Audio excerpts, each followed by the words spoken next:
Okay, good afternoon. Welcome to the May 22nd Board of Commissioners special call meeting and work session. And I think the first tab, we're only going to cover tabs 1 and 2 today on the agenda book. Just want to remind everybody at this work session will be no votes, no motions, and we're only concerning information that will be passed during the course of this work session. So with that, I'll start with tab 1, which will be discussing the production of our 2011-2016 special purpose local option sales tax. And I believe, Mr. Wilgus, you have the floor. Thank you, sir. This is to present the quarterly update for the 2011 and 2016 SPLOST. Just real quick to go through the financial portions of it.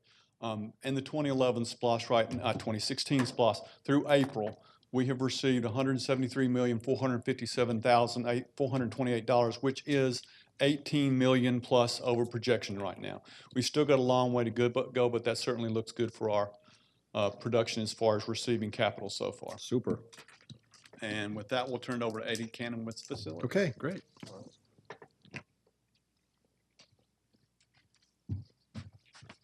Good afternoon, Chairman, Commissioners, and County Manager.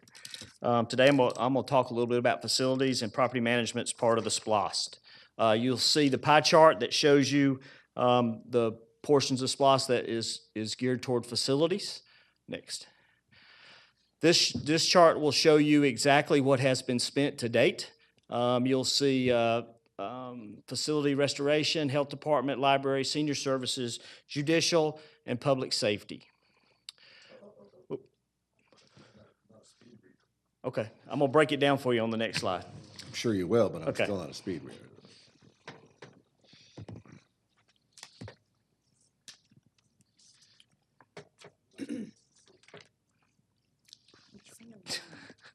Please disregard the noise to my side here in the form of Okay. Commissioner Ott.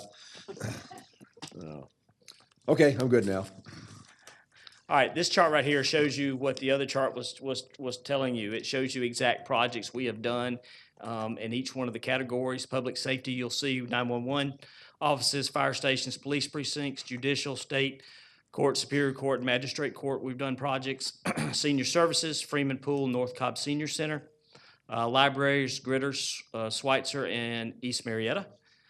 Health Department, Smyrna, Marietta, Ackworth, and Austell. You'll also see that this number is a little larger than the number that we have in our pie chart. That is because the Health Department has put money into the project. And then the facility restoration countywide, you'll see that, and you'll see other. Let me explain the facility restoration and other just a little bit. Facility restoration is like HVAC, security, roof, and window cleaning. Other is cabinet shop, fleet, South Cobb, and the medical examiner's office. Okay? All right. These are some projects that we've completed. Animal control incinerator, Superior Court job records room, Marietta Health Department, and South Cobb Government Center. Some pictures with some numbers. Magistrate Court. You see the expansion there. We're in the middle of doing that project right now. Next is East Marietta Library and Cultural. And we're using in-house labor for the magistrate, right? We are at this time. Yes, sir, we are. East Marietta Library and Cultural Center, which is an outside contract, and it's coming along a lot quicker than we anticipated. We figure to be ready to move into that before the end of the year. Has that been staffed? That has not at this point. So when do we expect this library to be open? We expect it to be open before the end of the year. Fiscal year or calendar year? Physical year. So excuse me, calendar year. Mr. Chairman, some of the stuff we talked about was not all the components of it will open. Like the library will, which will be basically moving the old library into the new library. But some of the other things, because of staffing issues, won't open right away. Okay, so everything will be done by the end of the calendar year. Yes, sir. We just won't man or woman everything by the end of the fiscal year. That's what I understand. So we're gonna have empty buildings sitting there for the amphitheater and all that theater? So we need to look at this for the 2018 budget, right? Exactly is going to Okay. be a 2018. Personnel is going to have to be taken care of. Okay? I got you. Okay. All right, next. Next thing is state court chiller installation. This has happened over the last 2 weekends. This weekend, they actually set the chiller on top of the building. Next thing is the projects we have moving forward. Of course, the medical examiner's office is in design. Judicial, we're continuing with the magistrate court and the state court revolving door on this back door on Waddell Street. Senior services, the North Cobb Senior Center. Libraries, East Marietta, the interior, and then Kennesaw Ackworth Library. That will be off of Blue Springs Road. The design has started for that and the programming. And then public health, Ackworth and Kennesaw and Smyrna. And my final, whoa, there was supposed to be one more slide. Not one more slide. The one more slide is the slide of the windows getting clean this weekend. And so that was part of our SPLOST program also. I hope y'all enjoy the view out your windows. It doesn't look like it's raining anymore. There you go. Any questions? That's in 2000. Go ahead. It's only 2016. Okay. Give us a construction update. Or maybe part that's on the priority list, but it's not on this schedule. This is not a part of property management. That would be a part of parks. Oh, okay, I'm sorry. Okay. Well, All right. library isn't part of It's part of, property management does handle the construction for libraries. When do we get parks? Yep. Thank you. I'm wounded, you don't care about it. Good afternoon, Mr. Chairman, Commissioners, County Manager. I'm going to give you an update on the technology improvements portion of the SPLOST. As you're aware, this is the total. We have $30,079,000 into two basic categories of projects: business technology transformation, and then the data center build and technology modernization. So far, the obligated portions of that are $1,136,135. That does not include the projects that'll be brought to you tomorrow night. You'll see the two areas. Although we haven't begun the data center, you see that one project we brought forward about 6 months ago, which is a storage we had to go ahead and buy. It'll be moved to the new data center. And then the others are a combination of projects. Go ahead. Projects completed are that storage project for the data center. This is a breakdown of those projects that are in progress. You see $1,816,562 committed. Those include the dollars from tomorrow night's meeting, if you vote those, as well as an estimate for the web portal. So the projects you see there, and I'm going to talk a little bit about each one, but that gives you kind of an amount on each one. Go ahead. Did you have any questions on that before I go to the individual projects? No, I was just Okay. looking at the acronyms, but you're going to explain those. in a- I am, yes, sir. Okay, all right. Yes, sir. Go to the next one. So under business technology transformation, which is where we have the majority of our projects, you have the unified court case management system. A portion of that, $2 million, is paid for out of SPLOST. So far, we have obligated and committed $313,960. That is for the requirements gathering. That has begun. The vendor, National Center for State Courts, has actually interviewed several of the courts, magistrate court, state court administration, and state court clerk. Coming up in June are two additional courts, Superior Court Admin and Probate Court. We expect that process of interviewing and refining requirements to be completed so that we can put the RFP on the street in January of 2018. Okay. Business continuity plan, I'm really thrilled to say that has kicked off. We've actually met with Bold Planning. The EMA and IS, so I've met with them this month several times. We've begun to input some of the data into their automated program, and they will meet with the departments to begin kickoff of that in June 20th. It says 20th or 21st because at the time I didn't know which one, but right now we're shooting for June 20th. Okay. Business intelligence dashboarding tool. This one is coming this next month. I hope we are getting ready. We have a few more documents that need to be signed by the vendor that we sent back to them last week to ask for additional insurance data, and then we hope to kick off with the first several departments, which was public safety, ComDev, finance. With that, we hope to kick off in June to get that begun. After it kicks off, the vendor estimates they can have the first couple of dashboards in about 30 days. So Web portal, really excited about this one. We had some very, very qualified vendors that applied, got demos from them, the committee did. We've seen them, have narrowed down to a single vendor, which we have not announced yet, and we'll bring that to you and the board next month, the very first one next month. Very excited about that one. And this one says facilities improvement, but is actually part of technology improvements. As you said, GIS, big data a couple of times before. That was for the public hearing. And this one, I actually want to show you a quick video. It's less than a minute. That kind of demos. You asked me last time, Chairman, what does big data really mean with Waves?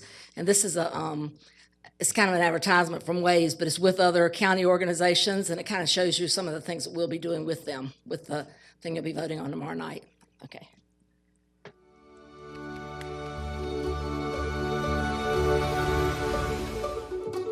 When Waze first launched, its core was about outsmarting traffic together. CCP is a next natural evolution of Waze. Now we're really talking about saving time for millions of people. Our drivers are out on the streets every hour of every day, reporting the most accurate information on closures and congestion. We are taking that information and delivering it to the government officials who can address incidents in real time. This is a real program with real impact. We're actually sitting down with partners and having measurable results every day. Boston is a city of around 600,000 residents, but during a typical workday, we grow to over 1 million people. Waze has allowed us to rapidly iterate through experiments to see what sort of effect interventions have on congestion and traffic. We had a major snow last March. Seeing the data come in from Waze every 2 minutes allows us to grab user reports, and then we can respond to those reports in a timely manner. Genesis is a software company that provides solutions to help first responders. By putting Waze inside our Genesis Pulse product, our first responders are saving 5 minutes, and that saves lives. We didn't expect that so quickly we would have cities redistributing traffic personnel, that we would have 911 systems relying on this data. As more data comes online, Waze is proud to bring together innovative transportation leaders from all around the world to develop the next chapter in traffic management. At the core, CCP has the same mission as Waze, which is to save people time every day. It's showing us what our new goals are going to be. New forms of safety, new forms of urban mobility, helping cities become a lab for making lives better.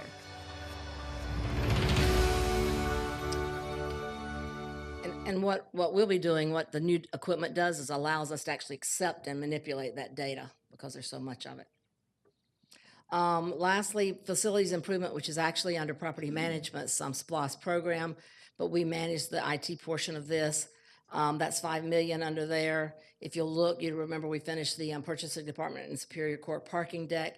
We have one upcoming project, which will be this month. We're going to install 3 emergency call stations over in the Superior Court parking deck that we very similar to what we have next door. Building emergency life safety upgrades. This is next month. You'll be getting the 3 vendors who we want to pre-qualify for this. This is to roll out the system that'll be the same throughout the county when we need to install access management and camera systems throughout the county. No money committed to that part yet. Okay. All right. Okay, thanks, Sharon.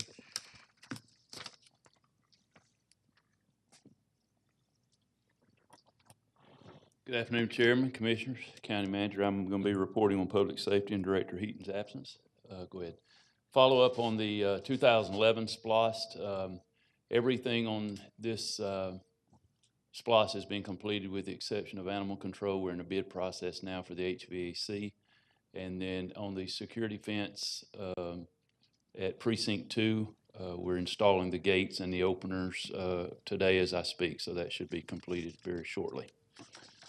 Moving on to the 2016 SPLOST, the new radios, we're finalizing that project. The Water Department is the last department that we're working with, and it should be completed by the end of this month.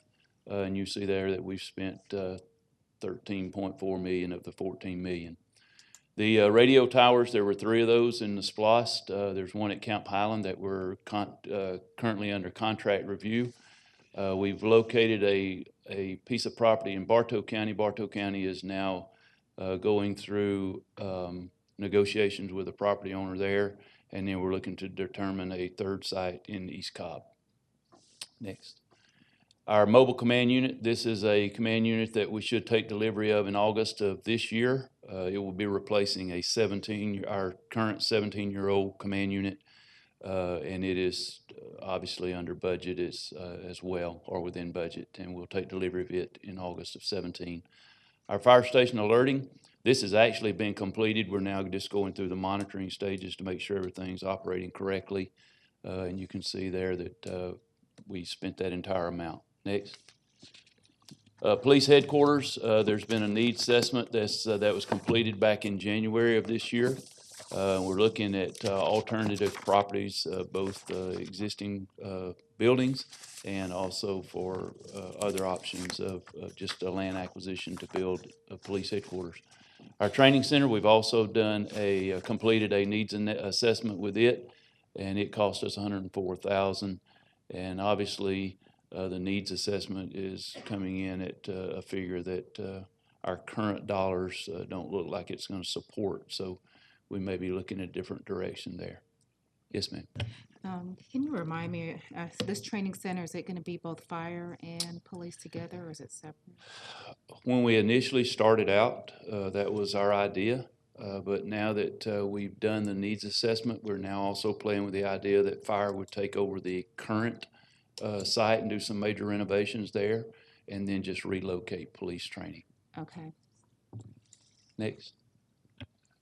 Fire Station 29, we're still looking for a piece of property in that area to build that fire station. And I will say to you that we are collecting data with the amount of business that's going on down in the Cumberland corridor.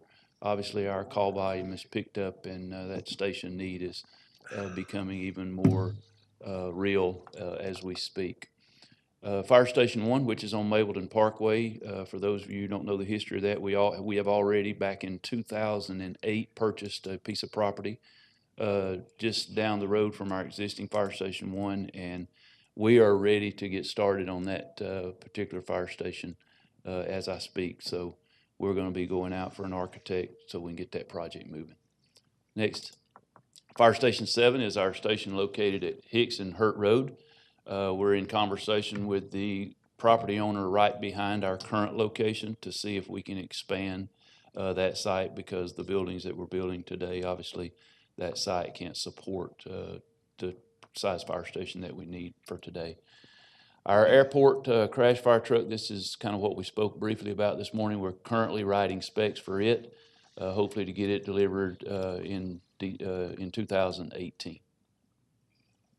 And then this is a pie chart that shows our different projects, and then some future projects that we haven't started working on yet. Next is police precinct renovations. And if I understand this correctly, Eddie, you can correct me if I'm speaking out of turn here. But most of this we hope to do in-house through property management. And then we're also looking to purchase 2 new police evidence vehicles. And then our weather siren technology, those radios will be installed in 2018 as well. Any questions? Thank you. Nope, not so fast.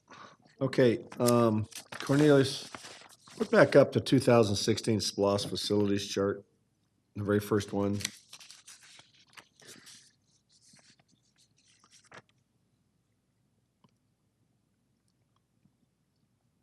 I think he's looking for the presentation Eddie did. Yeah. For facilities. Because you have $16 million in remaining funds in your SPLOST facilities for public safety, and it says you spent $417,000.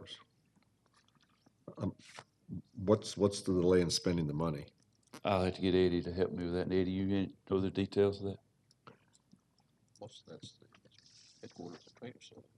Just want to find out. A lot of that is the project management of the bigger facilities that we have. The training center and the headquarters? Yes, sir. So most of the money is going to go to those 2 facilities? Yes, sir. And the issue we have right now is that the initial estimates were grossly underestimated. Exactly. Yes, sir.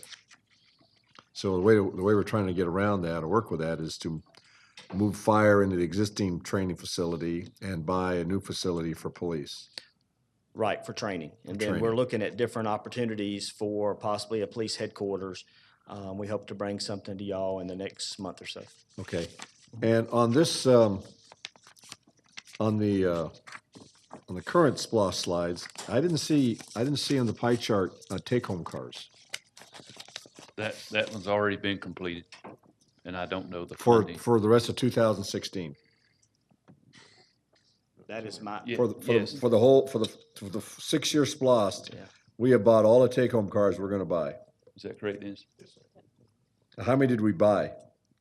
Well, I believe the total was about 266. That was where we bought them initially to pay for those. But all those cars should be bought that are on the road. So but they've either been purchased or they're on their way, right? I believe they're all here and they're already on the road. Go ahead. Was it a purchase or a lease purchase program? Did we buy them outright? Yeah, I believe we ended up buying them all right. Oh, okay, yes. okay. And what was the requirement? For somebody to have a take-home car? Yeah, what was I mean, that's what we bought, all right? What was the requirement? I don't know exactly what the matrix was that the police department used, Give but me a they used a matrix with years in service, where you lived, your annual appraisals, rank, those type of things. And then they scored it out and it started at the top. You know, the higher the score, the quicker you Okay. got a car. All right, and that came to, how many cars? Oh, they used all 266. I think they still have if I'm not mistaken, and please don't hold me to this, but I believe there's about 100 officers that don't have take-home cars. But so the requirement's 366. Yes, sir. Does that ring a bell with you? Yes, sir. Sounds good. So we still need to buy another 100 cars. I believe that was the last number I heard. Plus replace. I don't think we had 200 cars on this lost. We had like 4. we did a lease purchase. We got 200 cars. And that's what I'm trying to, I remember the Take-home lease car? purchase. I don't remember. us We had buying our everything outright. initial amount was $12 million. It was what was in the splosh initially was the $12 million. And I know that, we've spent that entire amount. And I believe, and I could be off by 20, 30 cars, but I believe 266 was the number that we ended up buying out of that 12 million. Go ahead. Yeah, if I recall, is some of those cars were in the budget, and then we got 200 cars under the SPLOST program, and we were looking at 50. We found out we do lease purchase for 200, and that's the way we went, unless things changed. And those cars, some of those are still being outfitted, I believe, out there. Are they still? 24. We got 24 that are still being outfitted this Okay, time. so that's not too bad out of that Yeah. many cars. So that's great. Yeah. And we did an RFP to bring some of the equipment and things that we need to send cars out used to on site, so they're doing it on site. Yes, which sir. expedited it to 2 or 3 days instead of months. Yes, sir. And we can confirm all these numbers and get those to you. And I think what the chairman's saying is we still need 100+ cars in order to do the take-home program. I believe that's the last number I And heard. we was have still no about other 100. dollars in SPLOST for that, so we need to come up with that somewhere or another if we're going Yes, to sir. continue the program. Chairman, may I ask? Sure, absolutely. Was the goal to get cars for officers that lived in Cobb?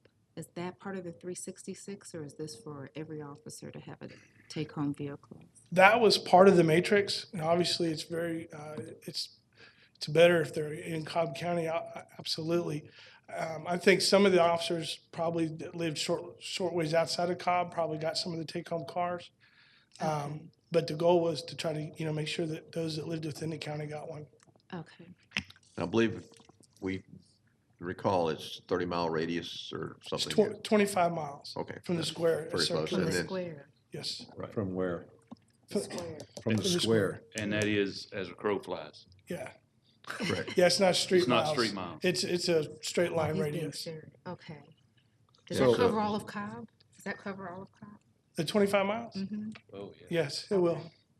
All right. Yeah, the idea was that, we limit that and they had certain criteria to get it. And that's another program that Special Project System and I work on. Okay, So I'm going to try to keep some of them in Cobb. all right. Well, we need to make sure you protect that crow. Critical. Yes, fly everywhere. Eagle. Well, he's probably some kind of a specially biometrically adapted crow to make sure we got exactly 25 miles. You're excused. Thanks, Randy.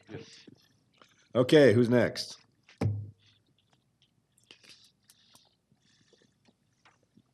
Jimmy. Good afternoon, Mr. Chairman, Commissioners, Mr. Manager. This first pie chart shows for the 2011 SPLOST program, we have completed 172 projects in 50 parks. So we only have 3% of our money still underway, construction underway, and then 2% is in design and engineering. So we're 95% complete with the 11 program. A couple of the 11 projects that are still they're currently in design, they've not actually started construction yet, are the 2 dams, one at the Bartlett property and one at Cato down in South Cobb.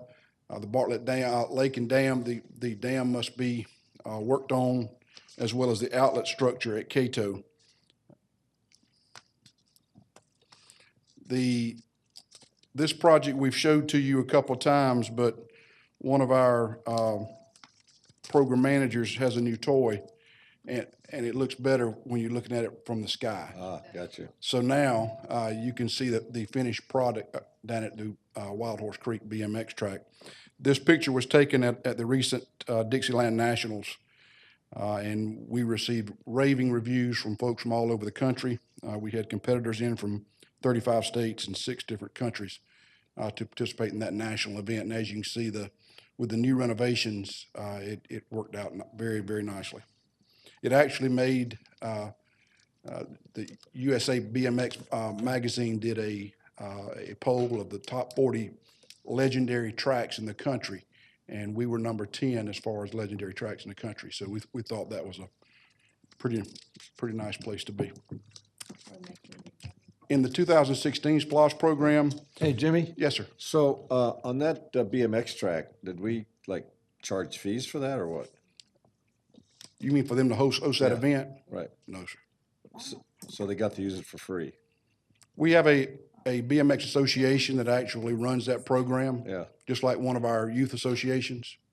And so when any of our associations have weekend tournaments, right, there's no charge for those associations. Okay. Interesting. No, they don't pay for lights. The associations don't pay any fees to use the parks. Do they get to reserve space there? They get to set their schedule, yes, sir. So they get headline privileges for free. But they also offer a program that we can't do because of staff size. If we had to actually hire on staff to offer all the programs that we do, it would be hundreds of people. So we rely on these youth associations to actually offer the programs for our department. So there is some give and take both ways. Sure. Go ahead, Commissioner Burrow. So with Shaw Park, how is that gonna work with the new contractor once we get that done? Will they not pay a fee to us for operating the park? No, ma'am. There are no fees taken in from any youth association or any association that actually runs a program in our parks.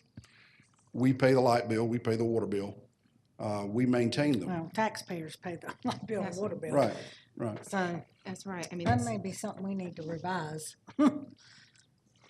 Yeah, you probably. I mean, if, just to cover our maintenance, we gotta Sure. cover our maintenance costs and upkeep and utilities. Yeah, I appreciate the fact that they're providing manpower, but that's a sunk cost for them. It is definitely a benefit on their part. Sure, and they of course they're going to come here and use it because it's free. And we have to supply and clean the bathrooms and We do mow do the that. fields and Yes, all ma'am. that, so They actually take in the registration from that's the why I don't have enough programs. for our right? green Then they space. pay for umpires, they buy the uniforms, they buy the trophies, all the supplies to run the program. And then we just maintain the fields in the facilities. Chairman, I think we need to our look at office has been looking into this for some time because of some other disparate issues, because we've had situations where the general public may try to use a facility, but they can't access it because they're being accessed by association, sometimes even full-time on a facility. And there's great benefit has been recognized because of the operational assistance. But when all taxpayers are paying for a site, Sure. and individuals have to pay to use it, and an association doesn't, but they charge people to use it, Right. it becomes Right. somewhat of an imbalance. That's my issue, is that once they start charging people to use something in our facilities, it's just, Well, we're gonna be looking at that, Jimmy. Okay. Just a heads up, okay? I mean, Yes, there's probably arguments on both sides, I get that part. But the bottom line is that, we're we the taxpayers, we're the ones responsible for budgeting their money. And, we just have this issue about somebody having headline privileges over taxpayers, in the county, or even just people who live in the county being excluded from that over a certain period of time. So just put that on your radar, okay? yes, sir. Yes, sir, we'll do it. Here's the pie chart for our 2016 program. We've got 40% of the projects in the design and engineering phase, 26% for the future, and 20% underway. The board recently approved a contract with Bartow Paving for the paving or repaving of several of our parking lots. 15 parks were targeted. 6 have already been done, and they're continuing on down the list. The next few slides show a few examples. The first one is Big Shanty. Then we've got Sweetwater Park and District 4. You can actually see on Sweetwater the new tennis center. It's on the right. beautiful. It is very Yes, I nice. recently. Yes. Up on the right-hand picture, at the top left of that picture, is the new tennis center at Sweetwater. Next one's Wild Horse Creek Park. And you can see the Seven Springs Water Park there in that right photo. Oregon Park, which they've just finished up last week. The next photo is a joint project that we did with the city of Kennesaw. Kennesaw had the funds in their portion of the SPLOST, but we actually managed the program for them at $425,000. It's a splash pad being placed at Swift Cantrell Park.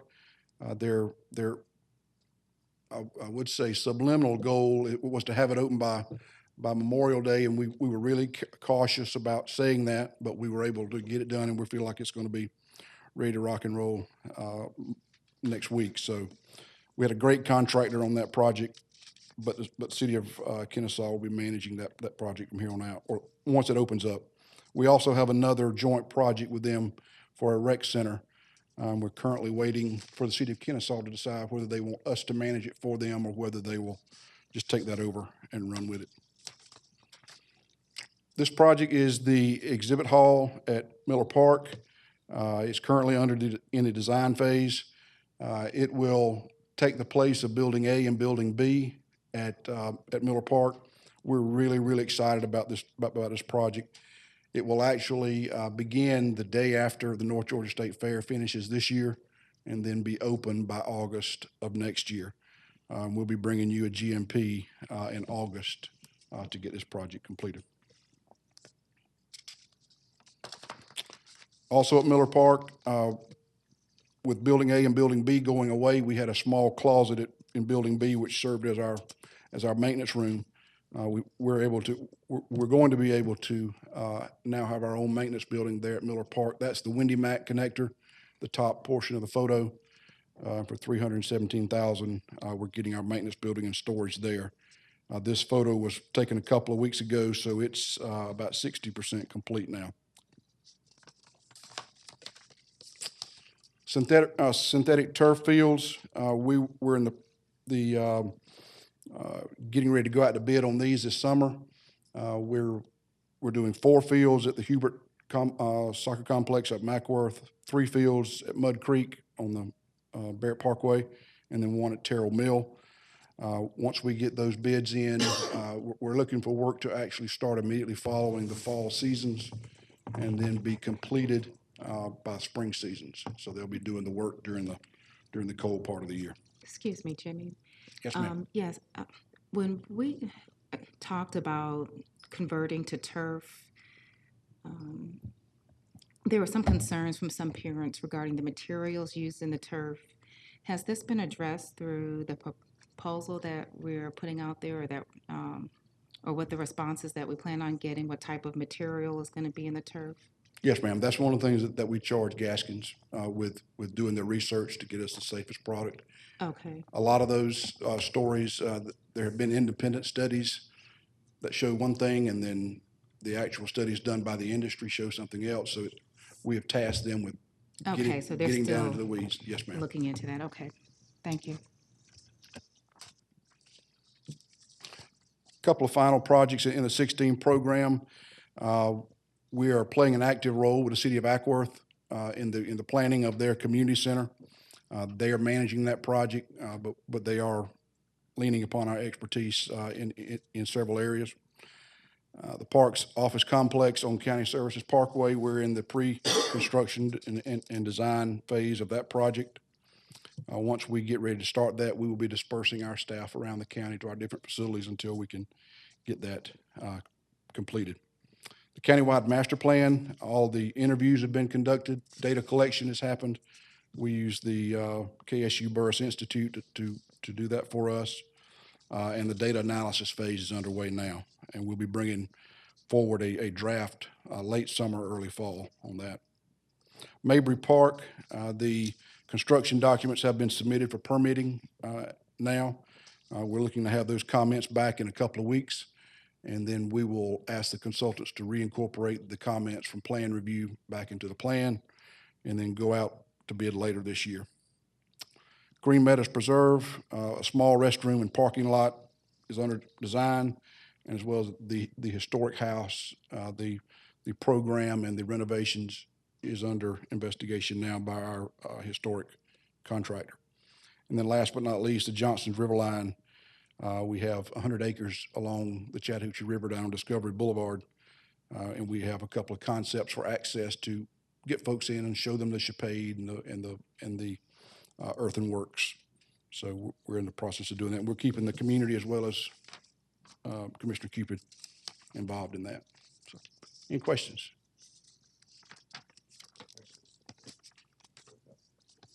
Thank you.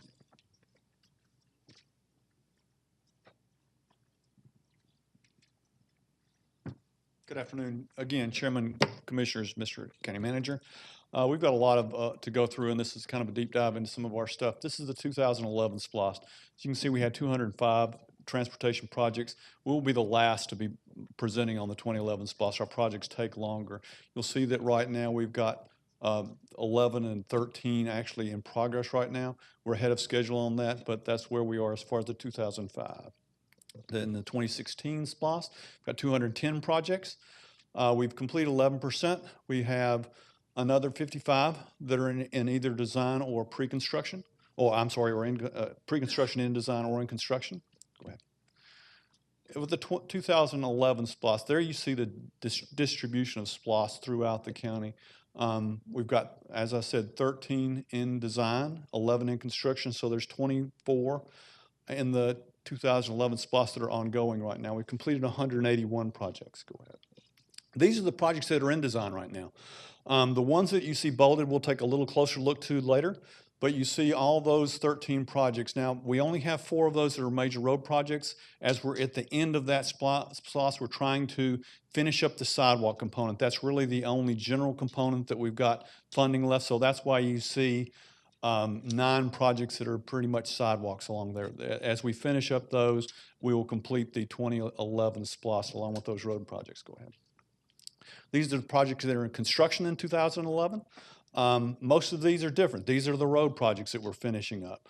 You'll see a wide variety of stuff. We are doing some slight sidewalks and some traffic upgrades, but this is all the stuff that's in construction right now.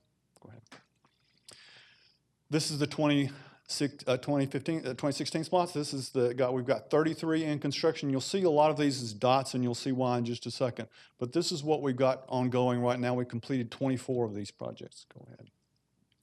These are the projects that you see in 2016 that are now in design. As this is early in the process, you'll see that we've got a wide variety. There's bridges at the top, there's drainage, and then we've got our intersection and road projects. So again, the one that you see bold we'll go into in a little deeper. Go ahead.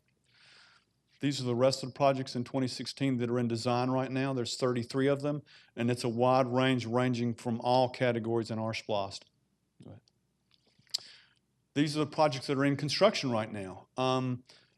Similar with the when you're seeing only sidewalks in the 2011 SPLOST, here you're seeing a little bit more variety, but you're seeing a lot of drainage. We tend to hit drainage very early in the SPLOST. You'll also see resurfacing here that you don't see in the earlier SPLOST. Now let's look at some of the projects that we've got here. This is the Wade Green Diverging Diamond Interchange. This is a $4.9 million project, of which GDOT has contributed $2 million. This is the first local let design build project that the state has ever been part of, and we're the test case for this. This project has been going on since May of 2016, but we should see construction start in this in summer of 2017. And the money on this is federal funding on this. Go ahead. This is Sandy Plains Road. This is the last section of Sandy Plains Road that will get its medians in here. This is a $7.2 million project that is entirely a SPLOST funded project. The construction is expected to begin here in late 2017. South Barrett Reliever Phase 3. This is a project that you've seen this concept before. This goes off from Phase 2 that you'll see, crosses over 75 and connects into Roberts Boulevard. This is a $30.4 million project. It is a joint project with Town Center CID. This is a project that we hope to begin construction in 2020, but this is entirely contingent upon federal funding coming in. As you're well aware, we submitted the application last week for funding for both the right-of-way and construction phases of this project. The Windy Hill Terrell Mill Connector. This is the only new road project in the 2016 SPLOST. This goes between Terrell Mill at Bentley to Windy Hill at Spectrum Circle. This is a $30 million project. This is split between us and the state, $18 million in SPLOST and $12 million in state funds, not federal funds. That is a big difference in how we proceed on this. We hope to begin construction with this project in late 2019. This project is simply too long to have much of a pretty picture on here. This is a Mableton Parkway pedestrian improvements. This is 2.4 miles of sidewalks, well, a 10-foot multi-use trail on the west side, a 5-foot sidewalk on the east side that extends from Factory Shoals down to the river. It says Discovery Boulevard, but we're going all the way to the river on this. The project cost on this is $5.2 million. It's an expensive project. We've already started design on it, certainly. This is a project, as you well know, that we also are putting in for federally funding. If we do not get the federal funding, we'll begin in 2018 construction. If we get the federal funding, we hope to, we'll begin in 2019. The eastbound ramps at Riverside Parkway. This is a project that got GTIB funding, Georgia Transportation Infrastructure Bank. And the reason I'm sharing all these different types of funding is we do go after a lot of different types of funding, and that's very important in what we do. This is a project that was supported by both the Epicenter and Six Flags. It's a major change down there. We're moving South Service Road, putting in a signal for both pedestrians and for traffic because of our buses and as well as other trucks that need to get into that Six Flags area. This eases that turn. The project cost for this is $5.6 million. We've got a $1.6 million GTIB grant on here. The construction is estimated to begin here in 2019. John Ward Road at Irwin Road and Cheatham Hill Elementary. This is our second roundabout on John Ward Road. This project is part of the school portion of the SPLOST. The project is predicted to cost $1.4 million. Calix has already started this design in January. We expect to start in construction in fall of 2017, fall of this year. That will add both the roundabout and pedestrian improvements going into Cheatham Hill Elementary. Dallas Highway at Lost Mountain Road, Mars Hill Road. Now this one, north is to the right, different than every other one that you see north to the top. North is to the right on this. This is an intersection improvement at Dallas Highway and Lost Mountain Road that includes turn lanes as well as intersection improvements all the way down to Corner Road. This is a $2.5 million project, but this project, we are going after quick response funds for GDOT. What that means is they would come in and do a portion of the project for us. And this is, since it's on a state route, we can go after the quick response funds for this one. Like I said, it's a $2.5 million, and we hope to have construction to begin in fall of 2017. Old Highway 41 over CSX Railroad. This is a joint project with the city of Marietta. This $7.4 million project is one of the last rated bridges in the county. If you're not familiar with the area, to the upper leftern portion, that's C.W. Matthews. So the truck traffic over this bridge has been it's over what it's rated for. And what we're going to do is replace the bridge, and since it's over CSX Railroad, we also have to raise the bridge. What you see here is a concept that replaces it in place. We're now working with AECom to move it slightly over so we can build it and leave the other bridge in place. But this $7.4 million is expected to begin in late 2018. Now for some construction updates, even though this doesn't look like construction. This is Cobb Parkway at Dallas Ackworth Highway. This is an intersection improvement that adds another left turn. It upgrades the signal as well as upgrades pedestrian movements at this location. The project is $2.6 million. However, GDOT is funding $2.3 million. So from a SPLOST standpoint, we've got a great savings on this. And construction we're waiting the GDOT notice to proceed, but this should be complete in the summer of 2018. Just down the road from that project is Cobb Parkway at Cedar Crest Road, Audrey Church Road. This adds a left turn lane as well as pedestrian savings improvements. Baldwin Paving is our company here. This one's a little unusual in that our amount from GDOT that we were going to exceed was more than the project was going to cost. So of the $372,000, GDOT is funding this entire project for us. Construction has been awarded. Again, we're waiting GDOT notice to proceed, and will be complete spring of 2018. Windy Ridge Parkway bridge improvements. For those of you who have been to SunTrust Park, this is the bridge that we widened to 39 feet to the north between SunTrust Park and across I-75. Brassfield and Gorey was our contractor. The contract amount is $11.4 million approximately. Of that, $7.4 million is GDOT state funds. We were complete for pedestrians in March of 2017. And summer 2017, you'll see the last of that completion. What's still lacking out there is the decorative railing along there. You've seen the planters and the plants that are there. So this project is pretty close to complete. Hembry at Pope High School. This is a roundabout project that has taken us a long time. It's been an expensive project because we've had to do it under traffic and keeping Pope High School open. This $3.4 million project started really a year and a half ago with some drainage, some big drainage that we had to do that goes diagonally across the intersection. But this project, the reason I'm emphasizing this, we're about to close this road. As soon as school's out, we're closing this intersection. So there will be no traffic through here. And this is going to be complete fall of 2017 in time for school to open.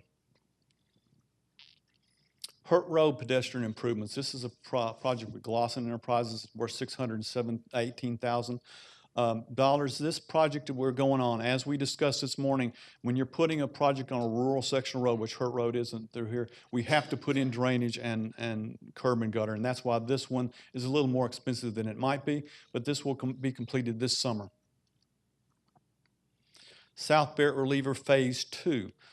This is a $5.4 million project that's got $2 million in GTIB money on it.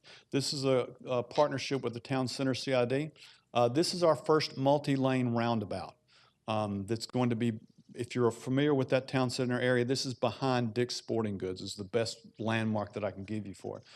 You see the picture of construction, but this one is one that we're going to be doing a lot of work over the next few months, and it's due to be complete in the summer of 2018.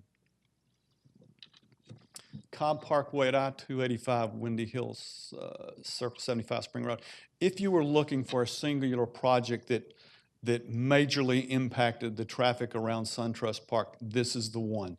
It doesn't have anything to do necessarily with Stadium Project. Because of our 3 lefts going on to Spring Road from Cobb Parkway, what we've been able to do, particularly in the PM Peak, that it used to be 2 lanes turning left. Now it's 3 lanes. At 2 lanes, we were having to devote 70 seconds onto that turn movement, which backed traffic into the turn lanes. We've now been able to reduce that to 45 seconds, which puts 25 seconds per cycle on the north-south Cobb Parkway, and that is a huge difference. This $11.2 million project has about $9 million in GDOT funding on this, and this project is substantially complete. Windy Hill Road, our first DDI. This project has been reconfigured. You can see it there. It's an $18.5 million, of which about half of it is federally funded. We've shifted it in February 20th, and you'll see the final completion in 2017. The stuff that you're still going to be seeing on this one, you've seen the superstructure, if you've been out there, that's got the arches on there. What we're doing now is putting the panels in those arches, as well as some other miscellaneous work around the project. Resurfacing. This is the biggest component of the SPLOST in 2011. You'll see that when we completed this, the 2011 SPLOST, we did $101 million of that. Of that, approximately $20 million is GDOT local maintenance and improvement grants. I'll call it LMIG. That's what we know it as. With that, 1,404 roads and 466 miles. In the 2016 SPLOST, you'll see that we've done 5 contracts at 29.1. That also includes LMIG funding. The major differences between these two. During the 2011, we were able to see, you can see that, we were able to average about $25 million a year in resurfacing. With the 2016, we're going to only be able to average about 18 million, which is a good drop. To really keep our roads up to snuff, we really need to be running at about a $30 million a year. Why is that? Even though we're getting more money, why are we paving less roads? We're actually, in 2016, we're reducing the amount of roads. That's what I'm saying, yeah, why? During the SPLOST, as far as the decision-making, it was determined to lower the amount that we were putting into asphalt resurfacing. Okay. How many miles of road do we have in Cobb County? 2,426, sir. 2,426, all right. And what kind of cycle do you have on repaving these roads? Every 10 years, 15 years? We would like to run every 15, but we're probably right now running about every 20. 20, okay. Give me a second here.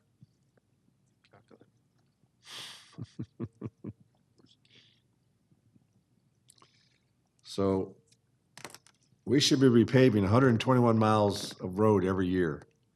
If we have 24, 26 every 20 years. About that, it's a little different in that when you're repaving a thoroughfare, a 4 or 5 lane section, it's a little different than paving a 2-lane local road. Okay. But yes, you're correct. We should be paving about that. So I thought under SPLOST rules, where's my county manager here? Or county attorney, I mean, and my county manager. I thought the SPLOST, we could, if we had more money than we originally projected, we could go back and apply those extra funds to an existing SPLOST project. Is that correct? Let me give you an example. Let's say that we had planned on $10 million to build a building. And at the end of the set period of time that we were going to collect revenue, we came up with another $20 million more than we thought we were going to collect during that time frame, all right? My understanding was we could go back to that $10 million building and add more to that building and still meet the law. Is that right? Or, Mr. Chairman, it would fall back to other other projects that were in a lower tier. Exactly. So we have the option of doing either. Yes, sir. That's my understanding. If I could interject too, sir. Sure. Yeah. Because we knew that we were lower than that, we did put resurfacing as a tier 2 project. So there's a category out there that's sitting there waiting to receive funding should it be available. How big is that tier?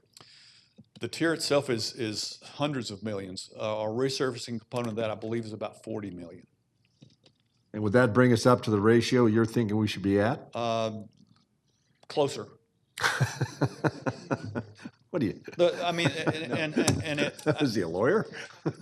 Well, the problem is, sir, if we could put as much money into resurfacing as we wanted to, it would greatly eclipse all the other needs that you've heard from all the other groups. I get that part. So that it was reduced in this SPLOST, and we actually, I'm very proud of the road condition that we've got out there. If you drive in any direction, Right. our roads are in good shape, but we still, it's a big county now. It's a lot of roads, so it takes a lot to resurface. Okay, I'll go down the row here. Okay. Commissioner Burrell? Jim, we have requirements that we look at for resurfacing. I know you Yes, said right now we're on a 15-year schedule, but we'd like to be on every 10 years. No, we would like to be 15, and we're probably about 20 Oh, we're right on now. okay. But we'd like to be 15. but where are we on the schedule of visiting all the roads in the last 5 years or 2 years or whatever the requirements are to get to that 10-year? I mean, obviously, we're not putting enough into it. What we do is we grade our roads out every 2 years, and we have it's a PCI, Pavement Condition Index, that we always try to, and we're looking right now at 2 years away, what's our next package? So we do the worst roads in the county before any of the other ones. Typically, we don't start looking at them until they get below 50. 50 is really our target with that. If you're going to 1 to 150 is the target. But right now, we're still resurfacing roads that are in the 20s and 30s. And the PCI index, when do we at, what triggers that? What number triggers that? It's one of the, we go out and rate and score the roads every year. You're Right. looking at cracking, you're looking Right. at what type of cracking. There's a lot that goes into it. Okay. And the reason I'm asking is that we have, because of, for instance, the water pipeline project, there's a lot of people using routes that they didn't use before, so that means that road is getting a lot more usage than we had planned on using it. That's correct, All sir. right, so I'm not saying that's the norm, but there are some cases out there like that. And we do have cases out there, and we follow behind the water system, in that we know when they're going to be replacing pipes in certain neighborhoods. Right. And what we try to do is come back and resurface that neighborhood after it's been cut up with all the cuts that you see for utilities. All right, so what is the amount? What is the amount that we need to maintain the condition of the roads that meet Cobb County standards? Somewhere around 30 million a year. A year. And right now, we're spending how much? Right now, we're in 2016, we're running about 18. So we're almost 40% below what we need to be spending. Yes, sir. So what we're doing here is we're creating some kind of a backlog problem somewhere down the road. Yes, sir. Where it's going to get really expensive to fix this. Yes, sir. And it's really not too dissimilar from drainage. Right. Because what we're doing in drainage is a lot of the storm drains, particularly in West Cobb, but it's all over the country. But they were put in the 50s and 60s. They were put in as corrugated metal pipe. Corrugated metal pipe has a lifespan of about 50 years. Do the math. Those pipes are dying out there. So that's why you see a lot of our drainage stuff that we're going right now. We're replacing corrugated metal pipe. When we found out, it's gone. So in addition to paving the roads, we have the corrugated metal pipe issue. Yes, sir. Well, my concern is that most of our revenue to address these issues comes out of SPLOST. All of it comes out of SPLOST. Okay. I was trying to be a lawyer now myself, all right? So what I'm very concerned about is creating a bill for a future generation that we can't pay because we're not doing what we need to do now. And I get the part that when we put together the SPLOST projects, there was recapitalization in those SPLOST projects too, because we'd waited to redo those buildings. Mm-hmm. So somewhere along the line here,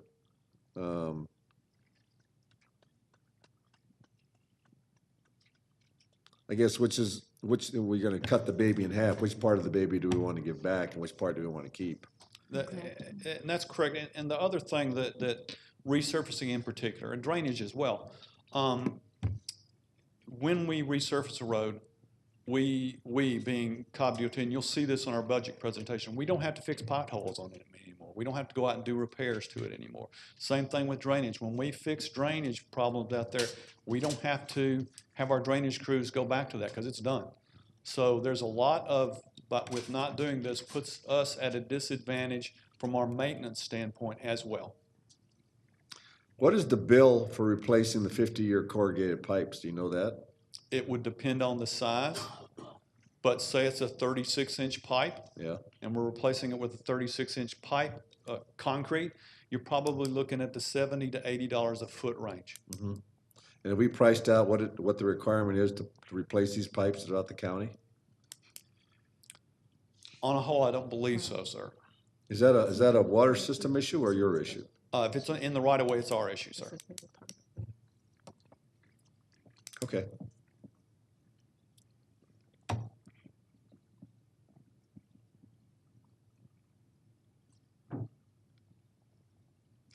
All right. Chairman, it Yeah. seems like you're providing such great reasoning for considering modifying our millage. Well, because- here's what I've been saying all along.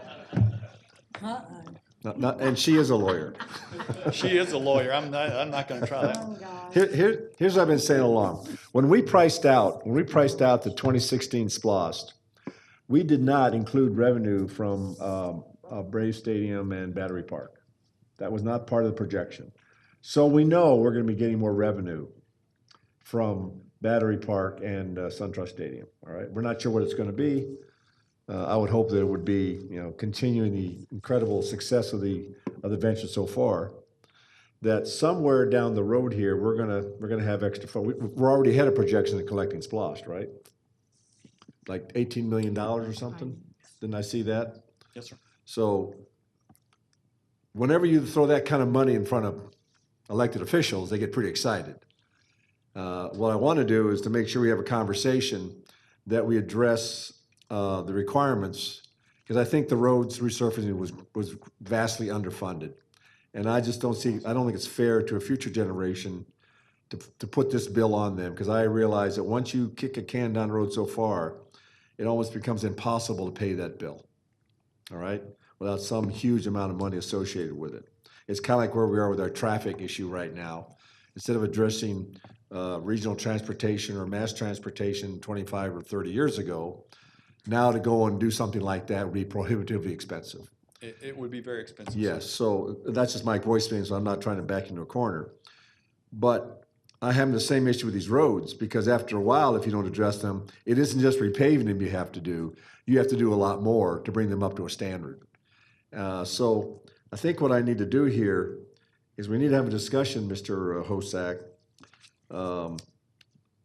that we bring something to the commissioners about, okay, we think this is what the 2016 SPLOST is really going to present, and how do you want to address, to the commissioners, how do you want to address those extra revenues? That's the real question, all right? Obviously, I have a lot of concern about the roads, because they are truly one of the hallmarks of this county. I drive a lot of areas around this part of the region. We have great roads.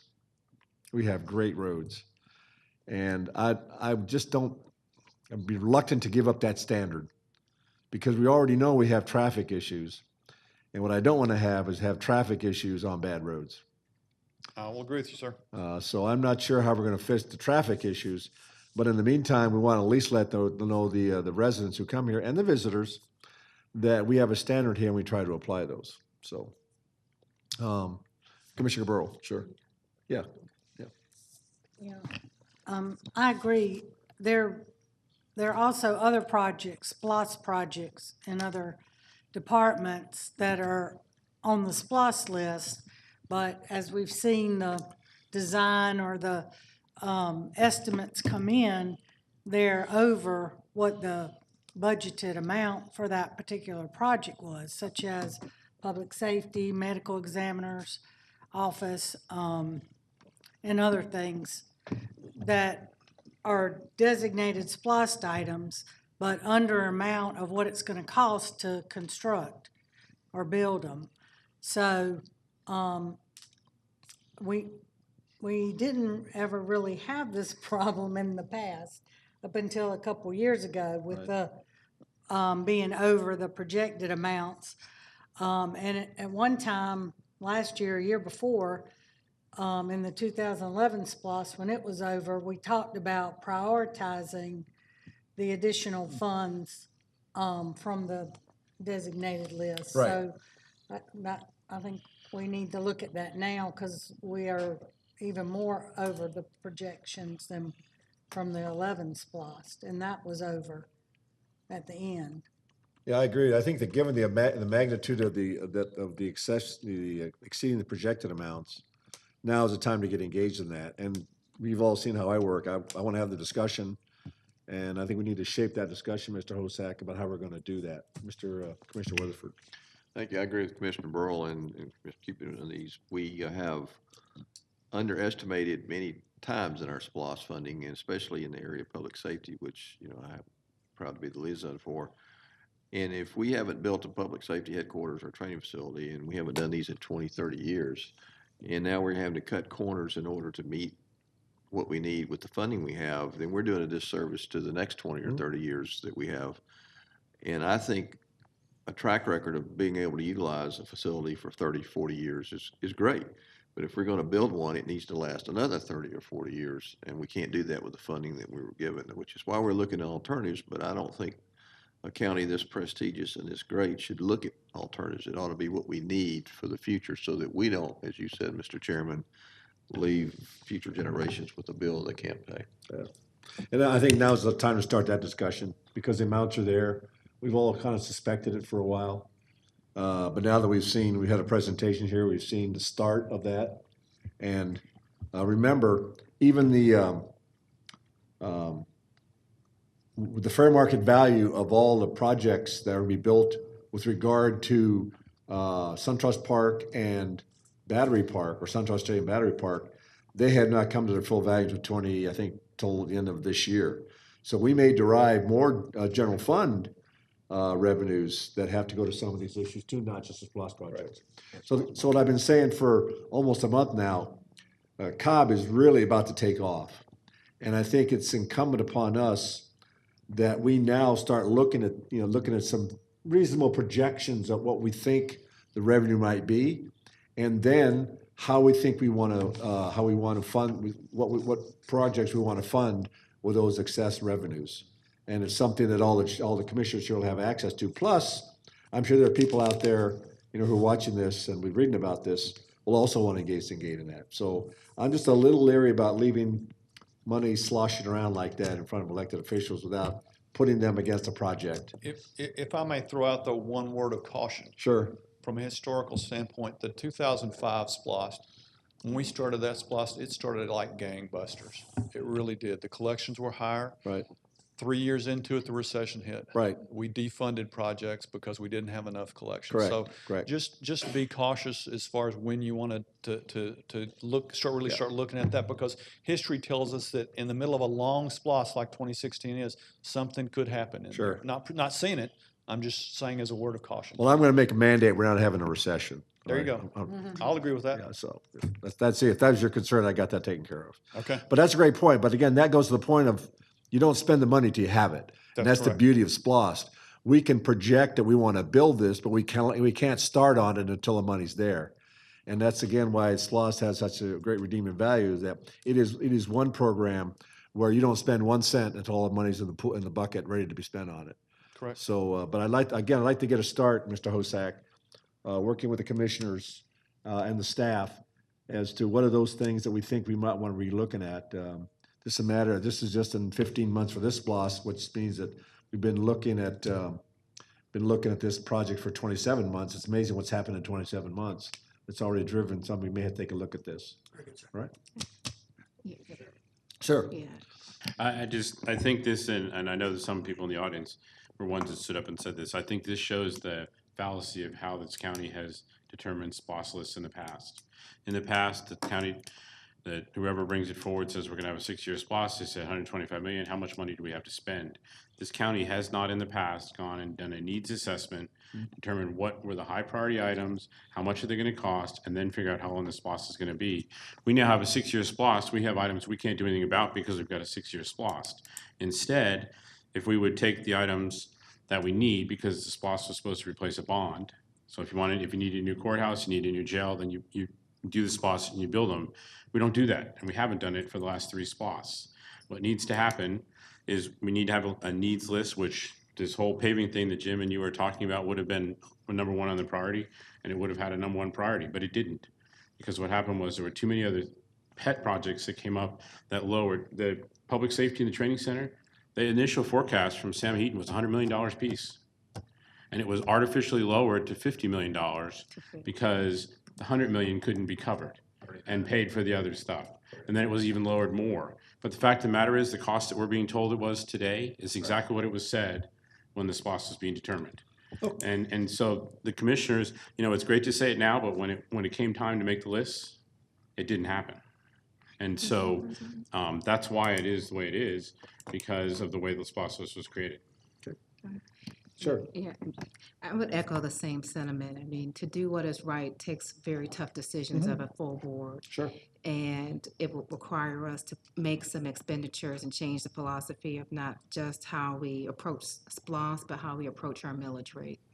Something like resurfacing, we know that is an ongoing Right. expense. Right. So supplying that through SPLOS versus the general fund, Right. is also a question, because your general fund should be supporting those things that are ongoing and Couldn't agree with you recurring. more. Absolutely. So, I mean, I appreciate the conversation that we're having, but at some point we have to stop talking about it and start doing something about it. And it's unfortunate because we recognize the situation that we're in, but I'm not seeing us make the decisions to be able to move us where we need to be. I'm just being straight up. Sure, right.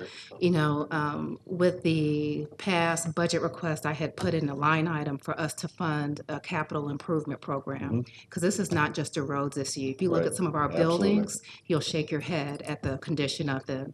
Look at some of our precincts and look at some of the facilities that our officers are in. It is something that'll make you shake your head. If you look at some of our restrooms that people go and use at our libraries, for it to be Cobb County, it'll make you shake your head. So should roads be the hallmark of Cobb County, or the services that you have people providing every day? Everything that people touch that is a public facility, that is Cobb County.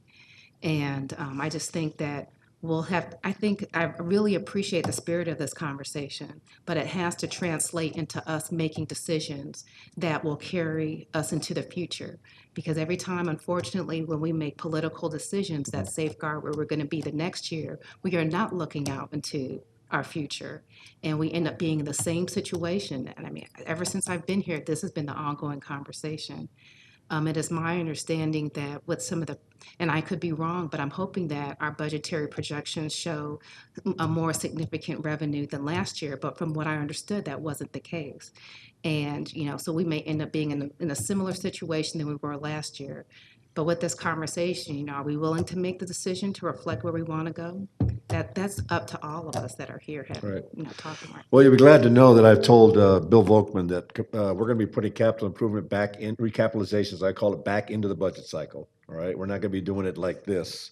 Every department needs to come out here and tell us what the recapitalization requirements are, so that we can get the true picture of what the issues are, what the needs are. So I think this new process, just the tweaking I made in here, is going to in some ways it's going to be more open, and as far as what the real issues are, but then we're going to choke on the numbers. But I've also made it very clear that, look, 2018 is a year where we're going to find a way to get through this. But in 2019, I'm taking the caps off. All right, the millage rate should reflect what it is to require to run a first-class county. We don't have to wait till. You're true. You're right about that, and I've said that too. And that's another comment that Right. pushes the can down the road, and Right. you don't know what's going to come up next year. So either our actions reflect Right. our current conversations, Right. or they don't. And I'm never seeing the actions line up with the conversation. Well, I've told everybody also that, look, let's say we have the scenario. Let's say we have a scenario where three commissioners decide that, look, we hear you, Mike, that you made this campaign promise that you can't raise the millage rates, or, because that was a campaign promise. But if there are commissioners who say, that's all well and good, Mike, but we have a county we want to run here, we'll make the first class, all right? And I get a sense that I'm not going to be able to sustain a budget that's not going to be supported by the commissioners. There's no sense going out there and building a product that you're going to lose on. I don't know what the purpose of that is. So if I hear over the next 5 months, all right, I'm telling you right up front here, if I hear over the next 5 months that there are 3 or more commissioners, who say, we hear you, Mike, but we're going to vote against you, my job is to put together a budget that's going to reflect how the vote's going to go. Right? But my point is, I think I'm addressing your concern. Yes, Chairman, but you can help lead that. looking to the other commissioners to be able to throw that forward, and each of us making the decisions that reflect where our convictions are different things.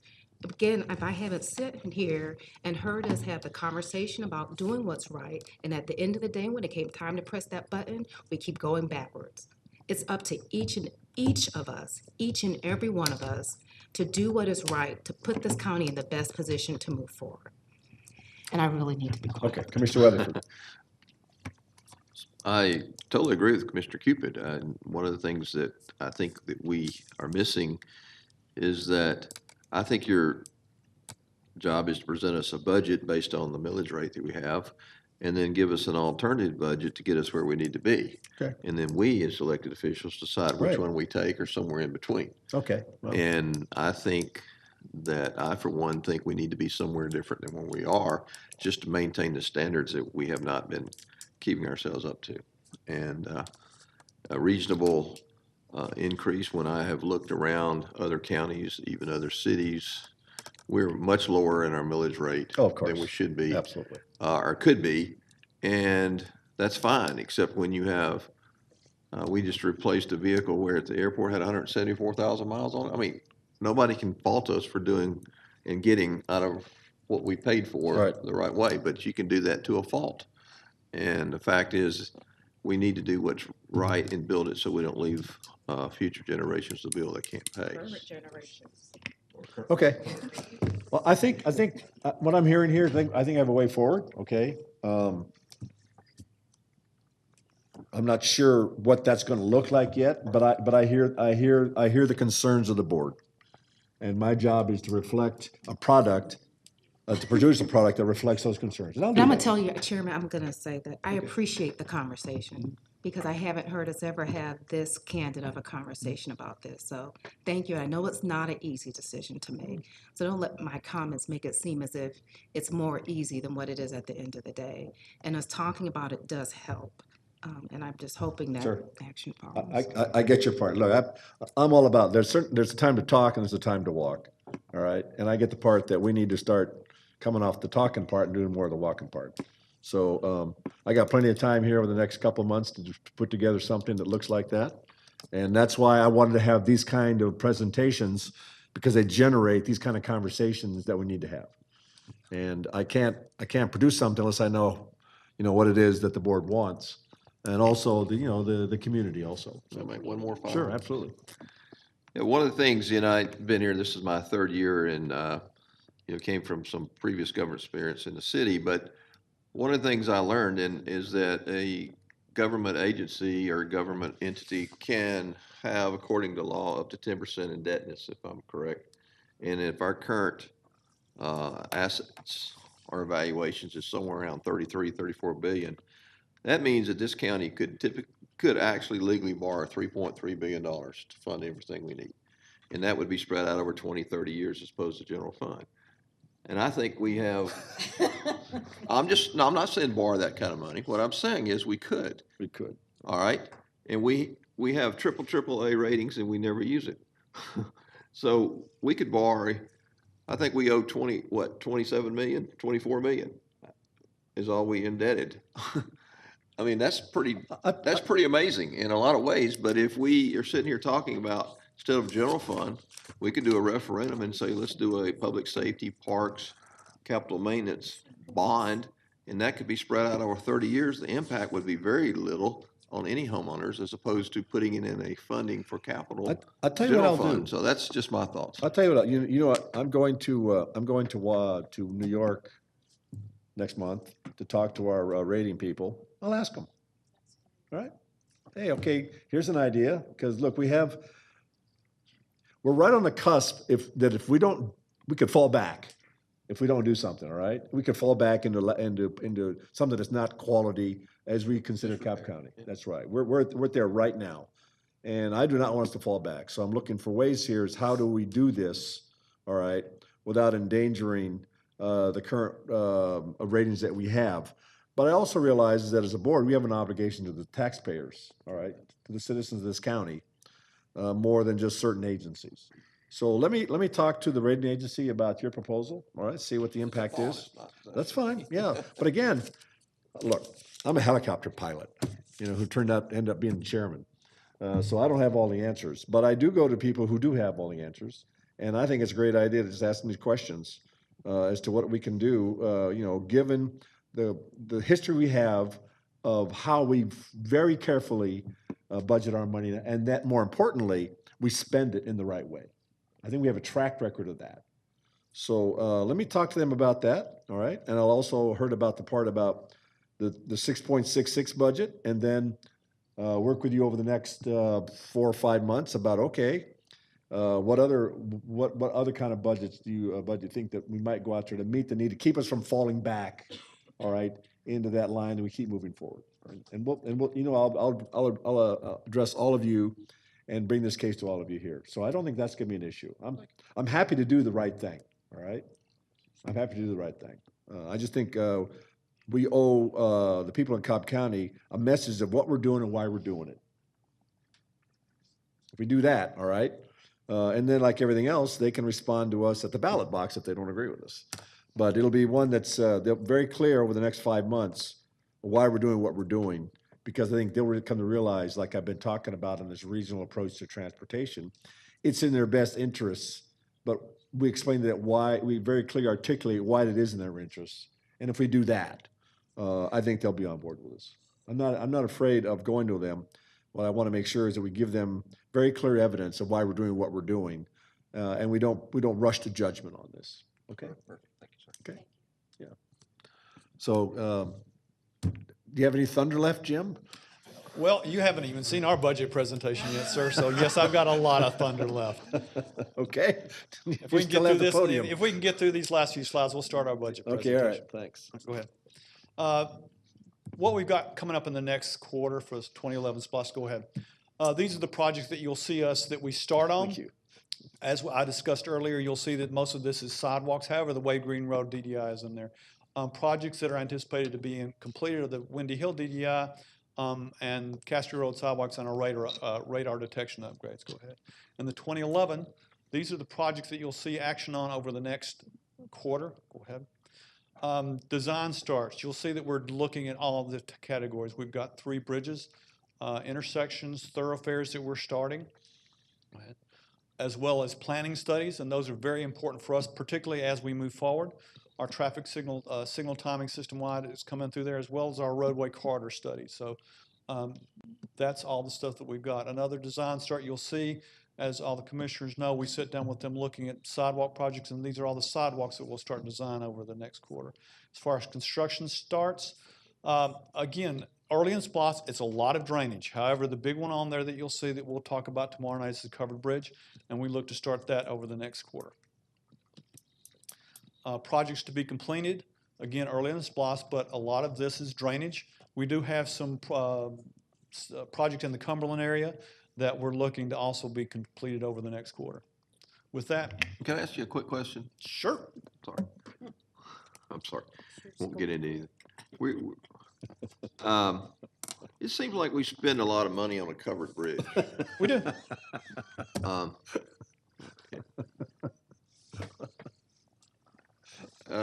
Wouldn't it be cheaper to build a bridge around it and just preserve that bridge like you Harley did, or whatever? It could be. The challenge that we've got is the covered bridge is, and I'm free to admit it, it's the Achilles heel in our system, particularly in South Cobb. It's construction. The reason it's there, a lot of it has to do with the east-west connector and the environmental permitting for the east-west connector did something. Now, if we rode out there, Commissioner, to the covered bridge today, we're standing in looking at it, would you see anything historic? No. We've rebuilt that bridge completely twice since the 1950s. The stuff that is historic is underneath. It's the piers.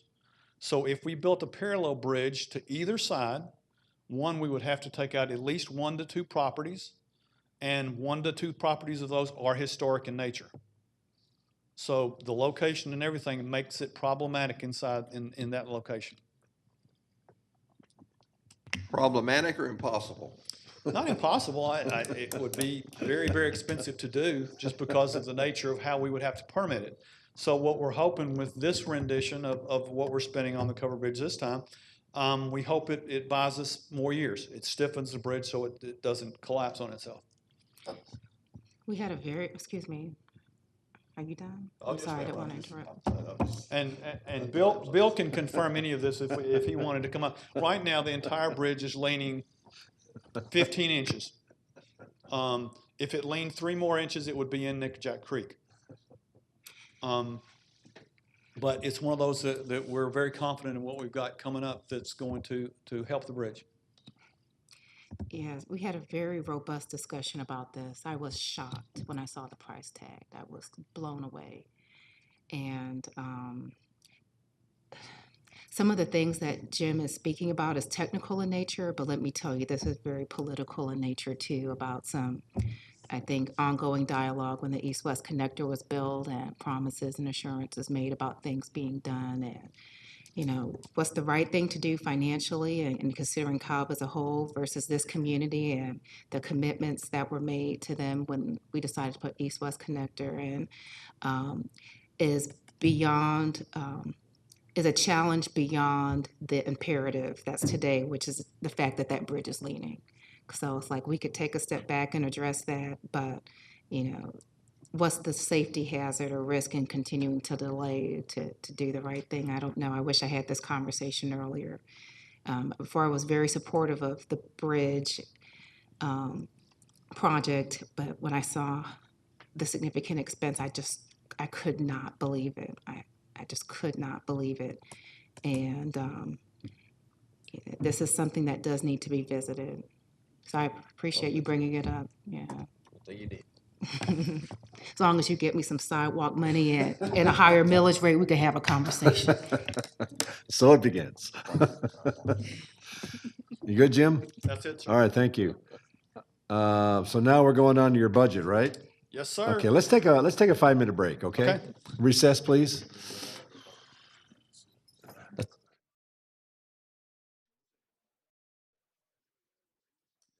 Okay, I'm going to call us back into session from our recess, and with that, Jim, you're back. Yes, sir. This is our budget presentation. I think that you'll see. No, you'll see that it could Motion be a to adjourn. continuation of the same discussion. You're out of order. I'm sorry.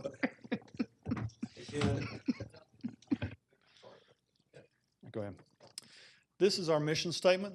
I'm not going to read it to you. I'll let you read it. The main portion of that that's important to me is the multimodal transportation network, because we're unique as a Department of Transportation. If you look at our neighbors, because we're not just roads, we run an airport, we run a transit system. So we are unique in the region as far as what we do in our Department of Transportation. Go ahead. A little different than public safety, which when Sam was up here talked about the departments of public safety, we are a singular Department of Transportation. You'll see all the groups here, and what I will do is we'll pull up, I'll ask each of my division managers to join me for once we get to their portion. We'll talk about the challenges in the individual budgets that we've got for each division. I do want to show this as a something to take a look at. There's 2 really important dates before we look at today. 1986, we had started the first SPLOST in the state of Georgia, which was here in Cobb County. Looking at 2006, we had started a new SPLOST. It was just before the recession. 2017, the difference between the county in 1986 and 2017 is that the population has doubled. So that means there's probably double the amount of traffic on the roads there. You see the change in the road miles. You've seen the enormous explosion in traffic signals. Let's go down to transit, where before we didn't really have a transit system, and now we've got one that runs over 3 million ridership. The most important thing to look is the roadway personnel. That's maintenance up in the top. You can see that in 1986 we had 154. Now with more roads, more sidewalks, more everything, we've got 63. And then when you look at the bottom line, for a county who's doubled in population, we've increased roads, we've increased sidewalks, we've increased everything with transportation. We've got less personnel now than we did in 1986. And that's one of the things that's the challenge for us now. We've always done more with less, and now we're doing more with even less. Go ahead. These are the 8 divisions inside transportation. That's a little bit of a misnomer because inside administration, we've got several groups, communications, finance, GIS, and our own HR, as well as the 1% program. And you'll see that 1% program in several different divisions. Engineering includes both construction and pre-construction, but it also includes the development services that do the reviews that when you guys are sitting here for zoning that you'll see, as well as right-of-way acquisition group and surveying. Roadway maintenance, you'll see asphalt, bridges, sidewalks, contracted services, you'll see that in two groups as well. Drainage, right-of-way, heavy equipment, and again, our 1% program. Traffic operations, it's not only signals and signs, it's also contracted services, and you'll see that. It's also our TMC, which is a unique location inside the county. Also, our utilities permit rolls up under operations. Our airport, and you'll see more about theirs there. Our planning division is extremely important. Street lights, we all think of street lights as a street light program, but there is also a component inside the general fund, and that will be very important for us to talk about today. And finally and not least is transit. So what's the 1% program again? The 1% program is a portion of our program that is funded by SPLOST that's entirely devoted to that. For instance, inside engineering, that 1% program designs the school-related projects because we can't really hire a consultant to do that project. We do that in-house. We do several of our sidewalk projects in-house. And the 1% program in roadway maintenance is the concrete crew. That's correct. Sidewalk, it's our concrete sidewalk crew. Okay, thanks. So that you'll see that it spreads across different groups. And what does the 1% buy in administration? Inside administration, that is part of our finance group that handles the finances of the SPLOST. Okay. As far as the billing, the billing, there's a couple of people that don't do anything but keep the SPLOST inside DOT balanced and accountable. Okay. This is the 3-year spending that you'll see for 14, 15, and 16. Although you'll see fluctuations in certain groups and certain things, for the most part, it's been a 2 to 5 increase every year. Certainly in some groups that's gone up, some's gone down, but it's pretty much been, don't want to say flat, but it's a slow increase. Does that funding include grants and everything, or just general funds funding here? That includes just the funding inside the general fund. Our grant programs, what that includes on that is the matching funds for those grants. You'll see something later as far as the overall grant program inside transit.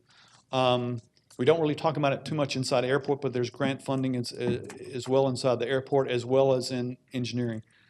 Go ahead. What I'm doing is I'm sorry.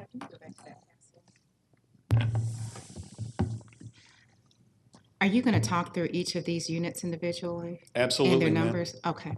Some of them I'm just noticing either the number is trending flat, some of it's going down significantly over time, and just trying to understand that a little bit better. We'll be talking about each of our units individually. Okay. What I'm trying to do with this is let's take the big picture of DOT first and then break it down into its components. This is the FY18 budget request overall. You'll see that we are requesting an enormous amount of capital. You'll see that each of those increases, and we'll go through each of those individually. But that is really what we're looking for. Not expecting to get any of it, but we want to show you where we feel we're short. Be optimistic, Jim. Okay, I am. We'll show you all that. Go ahead.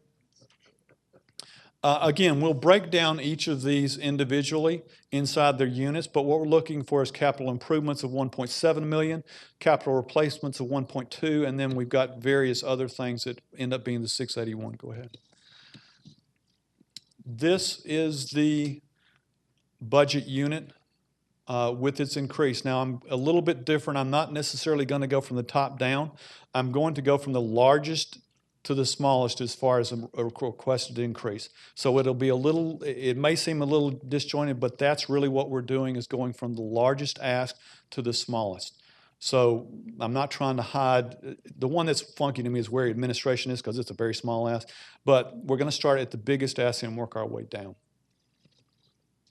So the outline of that, and I'll ask each of my division managers to come up here and we'll go through this. Both, I would like them to go and let them know what their challenges are, let you know what their challenges are, and then we'll go through the budget together. And this is the outline of the groups that you'll see. So with that, we'll start with contracted services, and Bill Shelton could join me.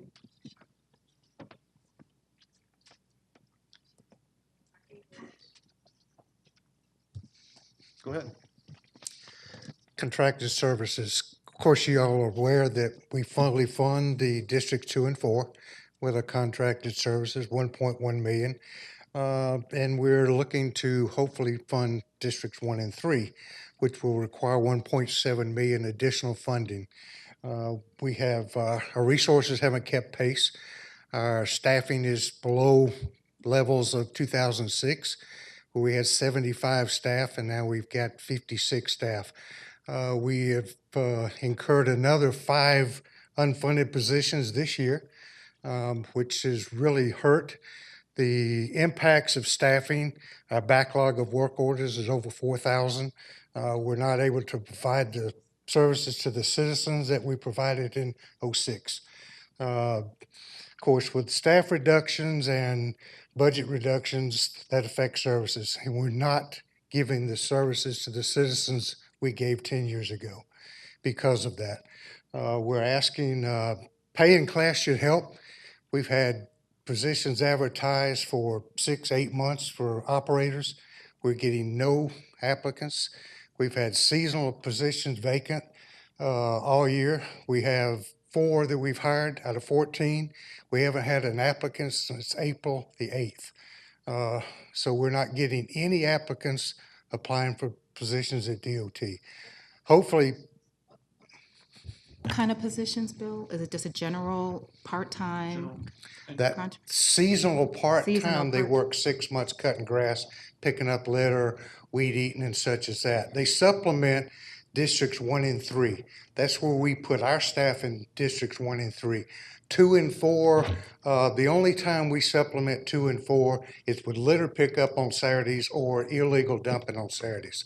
1 and 3 are the districts where we use county forces. We supplement the contract, which we're 1.7 million short to fully fund District 1 and 3. So we supplement that with our reduced staffing, right-of-way staffing. We aren't able to hire anybody.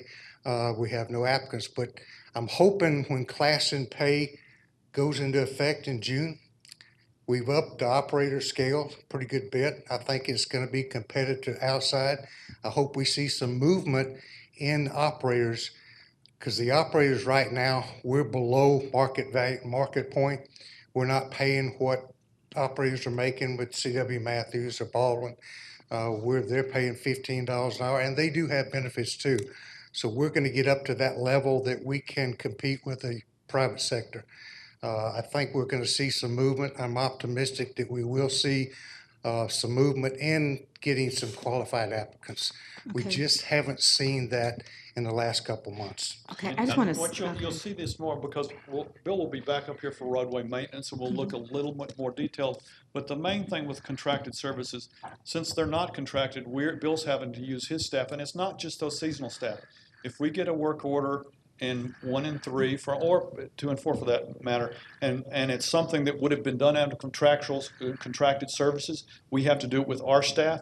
That means that we're not getting our regular stuff done. And that's a different bucket than this one. It is a different bucket than this. And let me also add one more, I guess more important. When we have a storm that comes through here, all our operations cease. We have to get trees up out of the roadways. No grass cutting, nothing gets done but picking up debris and trees. Right now, we probably got 20 locations where trees are down. They're stacked on the side waiting on our crews to pick up the debris. Then, of course, like I've said, litter and illegal dumping is just out of control. It is. I cannot say, last weekend we picked up 5,100 pounds of illegal dumping. That's just one crew, one Saturday. And it's gotten really really bad throughout the whole county. Phil, let me ask you a question, and it may be when you come back up for right-of-way maintenance, but my understanding in talking with Jim and talking with you guys, that it's about $3 million if all 4 districts are funded for right-of-way maintenance, and It's on a future, it's one, it might be the next so slide. the thing you and I talked about, should I wait till we get to there? Yeah. Okay, all right, I'll wait. I have a quick question regarding one of the bullets here. If this is for contracted services, why do low staffing resources? I'm sorry? Why is there a low staffing resources bullet here if this is for contracted services? How does It's that mainly impact? because the contracted services in 1 or 3 are only contracted for 10% of what they need to be doing, what that mowing contract. So we're having to use more of our resources, which we don't have a whole lot, and you'll see that dramatically emphasized in maintenance. But we're having to use our few resources to do other stuff that we would typically be contracting out. Okay, so that's considered in this bucket here, the Yes. work being Yes. done in Yes, District ma'am. 1 and 3. Why don't we swap 1 and 4 and 2 and 3 and let them get a new change of scenery and We could. maybe that will improve And then productivity. Again, you'll see that in a future slide to see why we didn't. But it's one of those that we're trying to more wisely, because we are able to cut in 1 and 3 easier than we are in 2 and 4. Because of the types of roadways and the lengths of roadways. Well, I tried anyway. Let me add to that. Well, but before you add to that, this was on the budget for last year and didn't get funded for 1 and 3. And I know that there are other commissioners that support this, even though it's not their district, because Commissioner Cupid and I have had this conversation, and all of us up here know that it needs to be done. And thank you, Commissioner Weatherford, for fighting with us here, but I'm not putting you on the spot, but how many complaints do you get? How many did you get over the weekend, just in District 3? I mean, Probably it's ridiculous. 8 or 10. We're getting caught up, as Sandy Plains, we mowed, they're getting caught up. We got a late start. We had some documentation issues, bonding and all that with some of the contractors, but, to add to Commissioner Weatherford, when we chose to fund 2 and 4, you go to the store and you got this amount of money. We could fully fund 2 and 4. We could not fund any part of 1 and 3 because of the ruralness of the county, and it was more expensive. Our price per mile was more expensive for 1 and 3. For 1 and 3 than 2 and 4. So we fully funded 2 and 4. We thought that was the best decision because 2 and 4, we could get the most for our dollar. 1 and 3 is a little more expensive, and that's why we're 1.7 million short. Okay, but I've already sent County Manager Hosack a email, and my exact lines are, "This is nuts. We need to fund all of them." And I've asked him to put it in the 2018 budget. I'm just so over this conversation, okay? I understand what happened in the past, but I've heard enough now that we've got to contract all 4 of the districts. We've got to find a way to do that in 2018. And my budget will reflect that. Mr. Chairman, what I was going to wait to ask, and Jim and I had this conversation earlier. You've heard that the reason we can't hire, okay, and it may be that we have to single out the people that work on Bill's crews, because the fact of the matter is, if we did all this in-house, it would be cheaper. It would be. Yes, it would be cheaper if the county did this instead of contracting it out, and instead of having these part-time employees paid based on a pay scale. If we need to pay them whatever it costs to pay them, it's still going to cost us less money. We could do the work more frequently. Everything could look a lot better instead of contracting it out. And we keep going down this path of contracting and only contracting half, when if we address the problem, which we just heard, was we need to pay these part-time employees in the summer more money, and don't go through the whole paying class and all that other stuff. Just pay them the money that it takes to get people that want to come do it for the 6 months or whatever. It'll cost us less money in the end, and we can have a better product, and it'll be done more frequently. All right, well, the bottom line is, I asked Commissioner, County Manager Hosack, let's find a way to fix this, all right? It makes no sense to have half and half. All right, it creates this image of we're playing favorites, and that's simply not true. I realize that. But this is a point now where the squeaky wheel gets the grease. This is beyond squeaking. And We I need, won't disagree with you. and you'll see because it that. gets to the issue of how the county looks, Absolutely. right?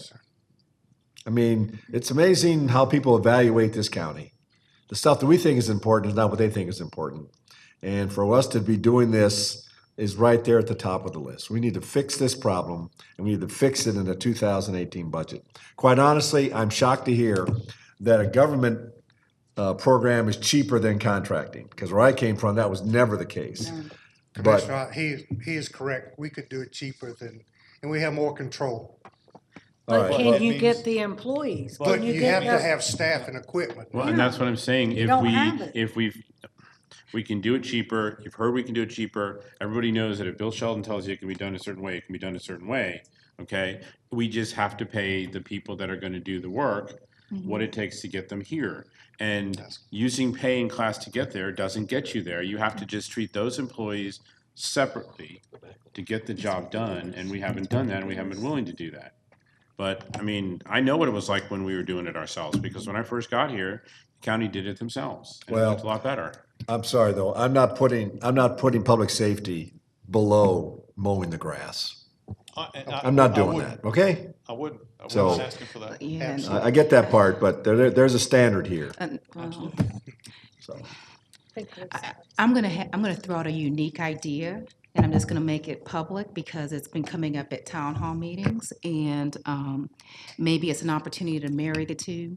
But our contract typically runs during the spring months through the fall months, correct? It's like Correct, April through We October. usually end October 1. Okay. We have a lot of, let's see, people with idle time in some of our areas who are younger, who need work. And there's some localities that do have a work program for younger people. It gives them an opportunity to become gainfully employed. And it also takes away a burden from them not utilizing their time productively. And I think with some level of creativity, we can get some young adults, people even over 18 to 24, in our county to work during those months who typically, we have more public safety concerns in the summer months because of people just not having time to do. I don't know if it's warm or whatever, but that is one way that I would love to be able to help connect some young people with those opportunities. Yes, ma'am. You know, several years ago through Cobb Works, we had some of their employees and Yeah. they paid some of their salary Yeah. and it worked out well. Okay. But I don't know what's happened to Cobb Works. They didn't get anybody that was interested in working on our right-of-ways and traffic and the heat. And so that program kind of died supplying us employees.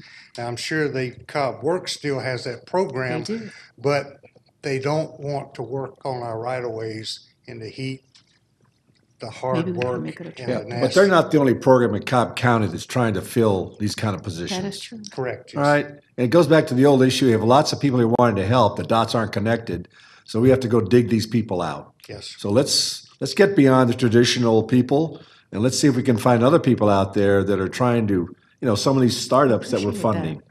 funding. We can direct how, if we're gonna give them resources, something they may be able to look at next year to help us out in this Exactly. program. Well, one of the other things, Mr. Chairman, that we've been working on in DOT, and I know Jim and I talked about the program this morning, is, we have Adopt a Mile for service groups. We are working on adopting medians for companies with allowing small signs to go up. And that's actually, I think, going to move forward. And that will help a lot too in kind of getting caught up on some of these things. Okay. You used half your presentation just on medians here, so. I'll be back. Thank you, He Bill will be Shelton, back. for all you do. Yeah, Always with a smile. Bill and his group are absolutely one of our critical components. And as you can see, I'm just throwing this up there real quick with the work order, just so that you can tell the volume, because you see in 2007, once it started to build, once we had reduced forces because of the recession, that we're up to a point now that it's almost, if we didn't have anything else, it would take almost a year. So that's critical for us. Go ahead. But this goes to my point about the paved road too. Yep. What, there reaches a point where Pay me now Absolutely, sir. or pay me a lot later. Absolutely. Real quick, this is the requested increase. You'll see that you'll see all of those, but we fund everything but the right-of-way maintenance in the north. So that increase that we're requesting is specifically for that right-of-way maintenance in the north. Transit. Come on. I'm going to ask Andrea Ford to come up here. She is our new division manager, and she's been with us now 6.5 hours. So I'm not going to ask her to talk about this. I'll talk about this. I just wanted you to put a face with the name. She just started. We're extremely excited to have her. She's got a long day today because we've got Transit Advisory Board tonight, but she's our new Transit Division Manager. Thank you. Thank you. It's a pleasure to be here. Right. Yeah, I showed her some of the emails. So anyway, the challenge that we've got in 2018 in transit are really twofold from a budget standpoint. One, we've got to do the extensive rehabilitation of the MCI fleet, which is our express fleet. Although we've got a lot of grant funding for that, there's still some grant funds that we have to have. And I know that probably Commissioner Ott and Chairman and Commissioner Cupid, that the complaints that we get are in that fleet, that MCI fleet, that you hear about the 100 route or anything that. So we've got to replace the drivetrains and transmissions in there as well as the interior. So that's there. The other challenge is weekend service. We've never had that in the budget. And even though we're going after funds to fund that for 4 years, we do have to have matching funds for that. The other change that we've got First Transit on board now. Anytime you go with a new operator, there are some differences in pay and rates, although we feel very good with the contract. And one of the reasons why Andrea is here is because she was part of our negotiation team and she wrote the contract for First Transit. So that's one of the reasons we're excited for her. Go ahead.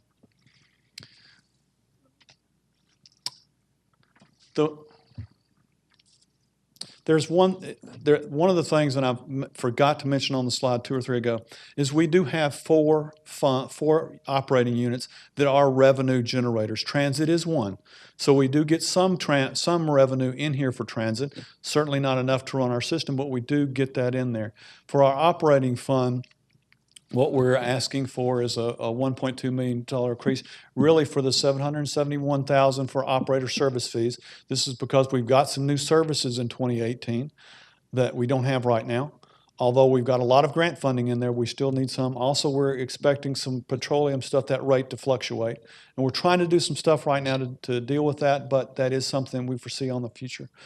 Also, our wireless and data services, one of the things, and you'll see it in a future work session, we've got a new app, and that shows you, it's called CobbLinkBusTimes.com, CobbLink Bus Times, and you can tap any of the locations on any route, and it will tell you when the next bus is going to be there. Some of the wireless and data service that we need to support that AVL system is also in that budget. This is the one that we were talking about, the local match.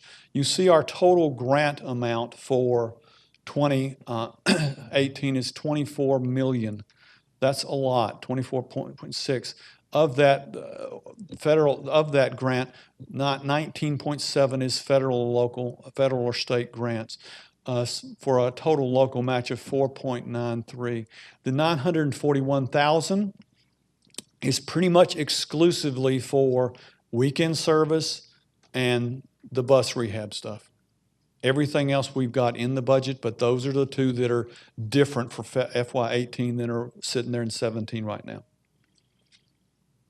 So with that, I'll take any questions of transit before we move on. Weekend service. What are we talking about? Existing weekend service? No, adding Sunday service. We're going to add Sunday service? That's what and it's only $1 million? Seriously? That's what we put the grant in for. No, for the grant for Sunday service is $400,000. Yeah, but it would, if we added Sunday service, the bill is only $400,000 out of our general fund.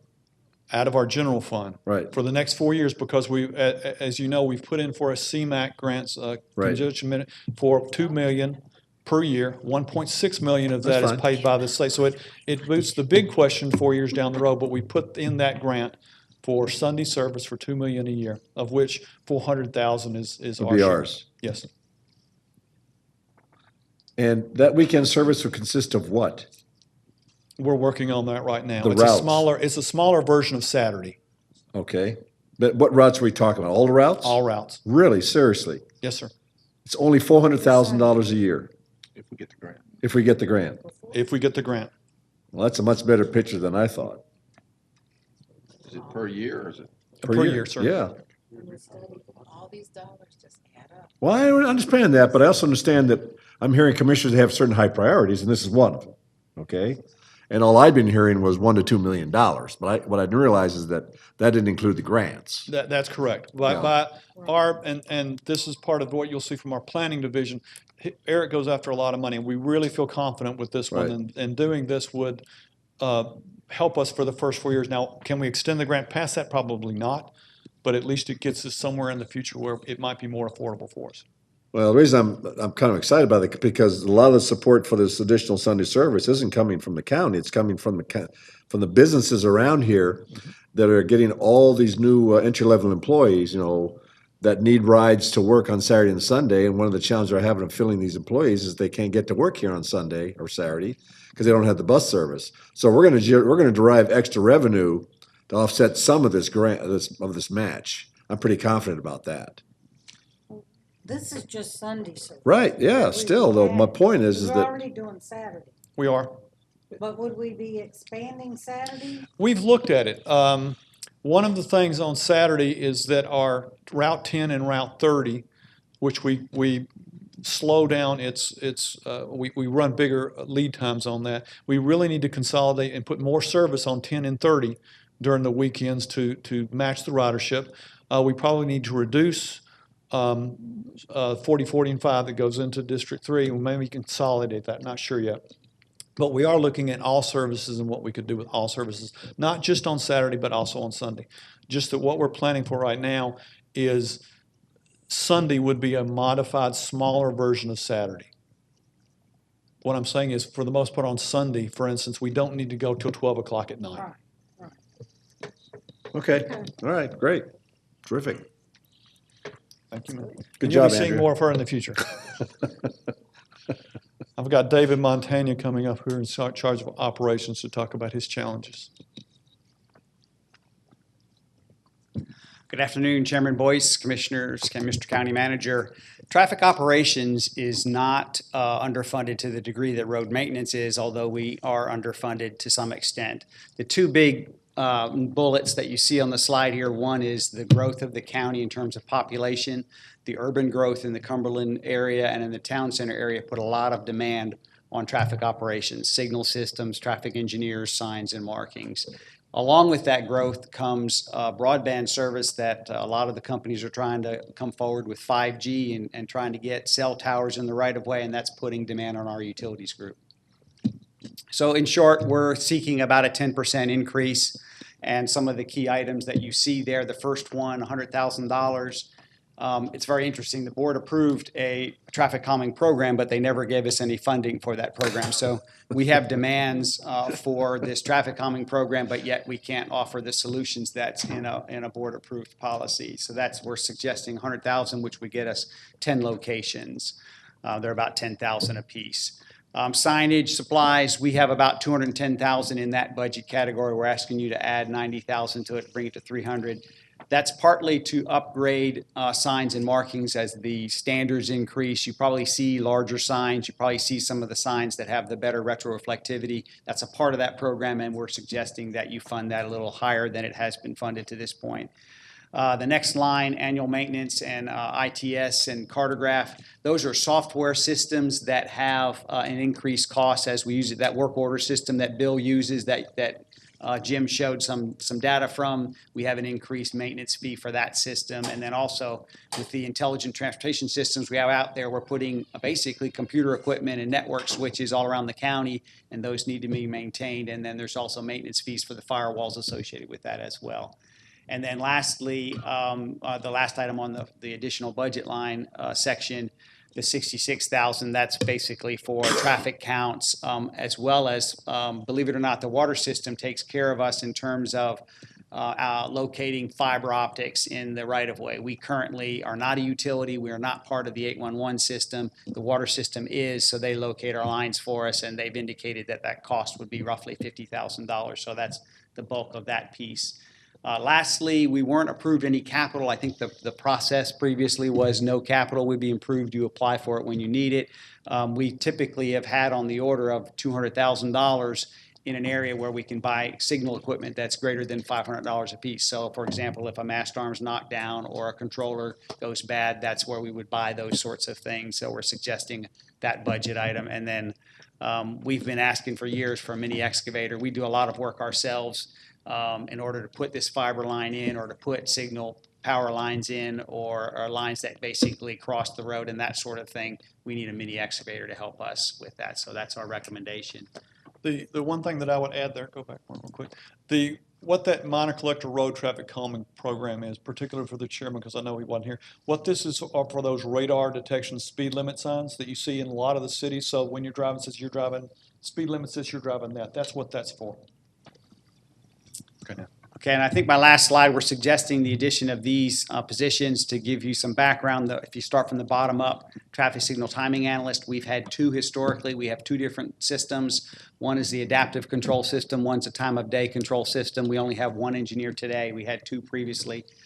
Signals, the federal standards are typically if you have roughly 30 to 40 signals per technician, that's the staffing they recommend. We're currently at 45 signals per technician, but if you talk funded positions, we're at 55. Several of those positions are currently not funded.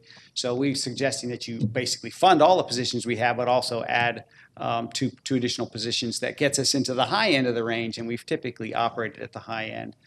And then if you go to the top two, those are in our traffic engineering group. We need another engineer to help us with our traffic engineering studies. We're significantly behind on those. And then also an additional technician.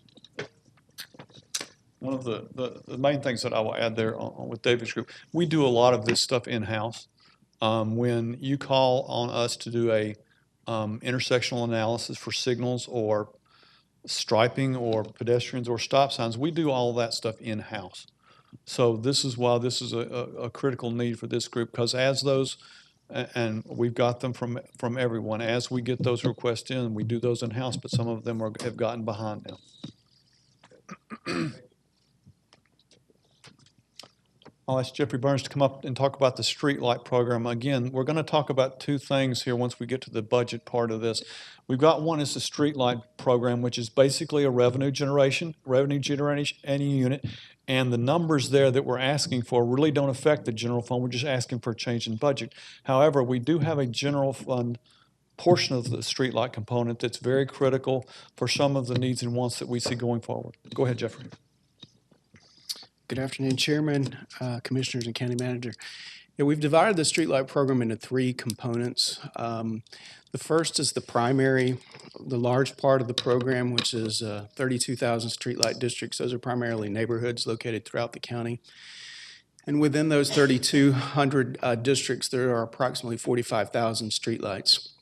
So the big challenge that we have within those districts right now is we're beginning to convert all of our lights, all of the 45,000 lights from high-pressure sodium to LED. And obviously, that's a very time-consuming process. Right now, we're converting them when they are considered to be functionally obsolete and no longer serviceable. The second category that we have, which is somewhat new for us, is within the Cumberland CID, we have about 750 new county-owned fixtures. They're street lights and pedestrian lights. And we have bridge lighting, decorative lighting elements, and other infrastructure in the CID. What's different there is that all of those fixtures are owned by the county and they're maintained by the county. So most of our lights in neighborhoods are maintained by the power companies, Georgia Power, Cobb EMC, Greystone, Marietta Power. We own everything in the Cumberland CID, so it's up to us to keep them up. Why is there that difference? It originated from a funding difference. The CIDs wanted to be able to apply for federal funds, grant funds, to be able to purchase the lighting, and in order for them to receive those funds, they had to dedicate the fixtures over to the county, over to a governmental entity, in this case, Cobb County. So are any of the streetlights outside of the CIDs eligible for federal funding? We currently do not have any others that are, with the exception of what was put in at Skip Span for the bridge there, we currently do not have any other lights that are federally funded now. Okay, I'm not asking are they federally funded. I'm saying are they eligible for federal funding?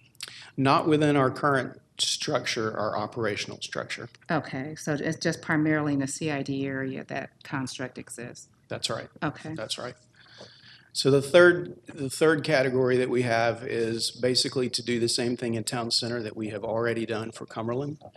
So we are in the process of developing an agreement with the Town Center CID where they will be installing new decorative streetlights, and then they'll be adding pedestrian lights on their corridors as well. And we're just beginning that process there.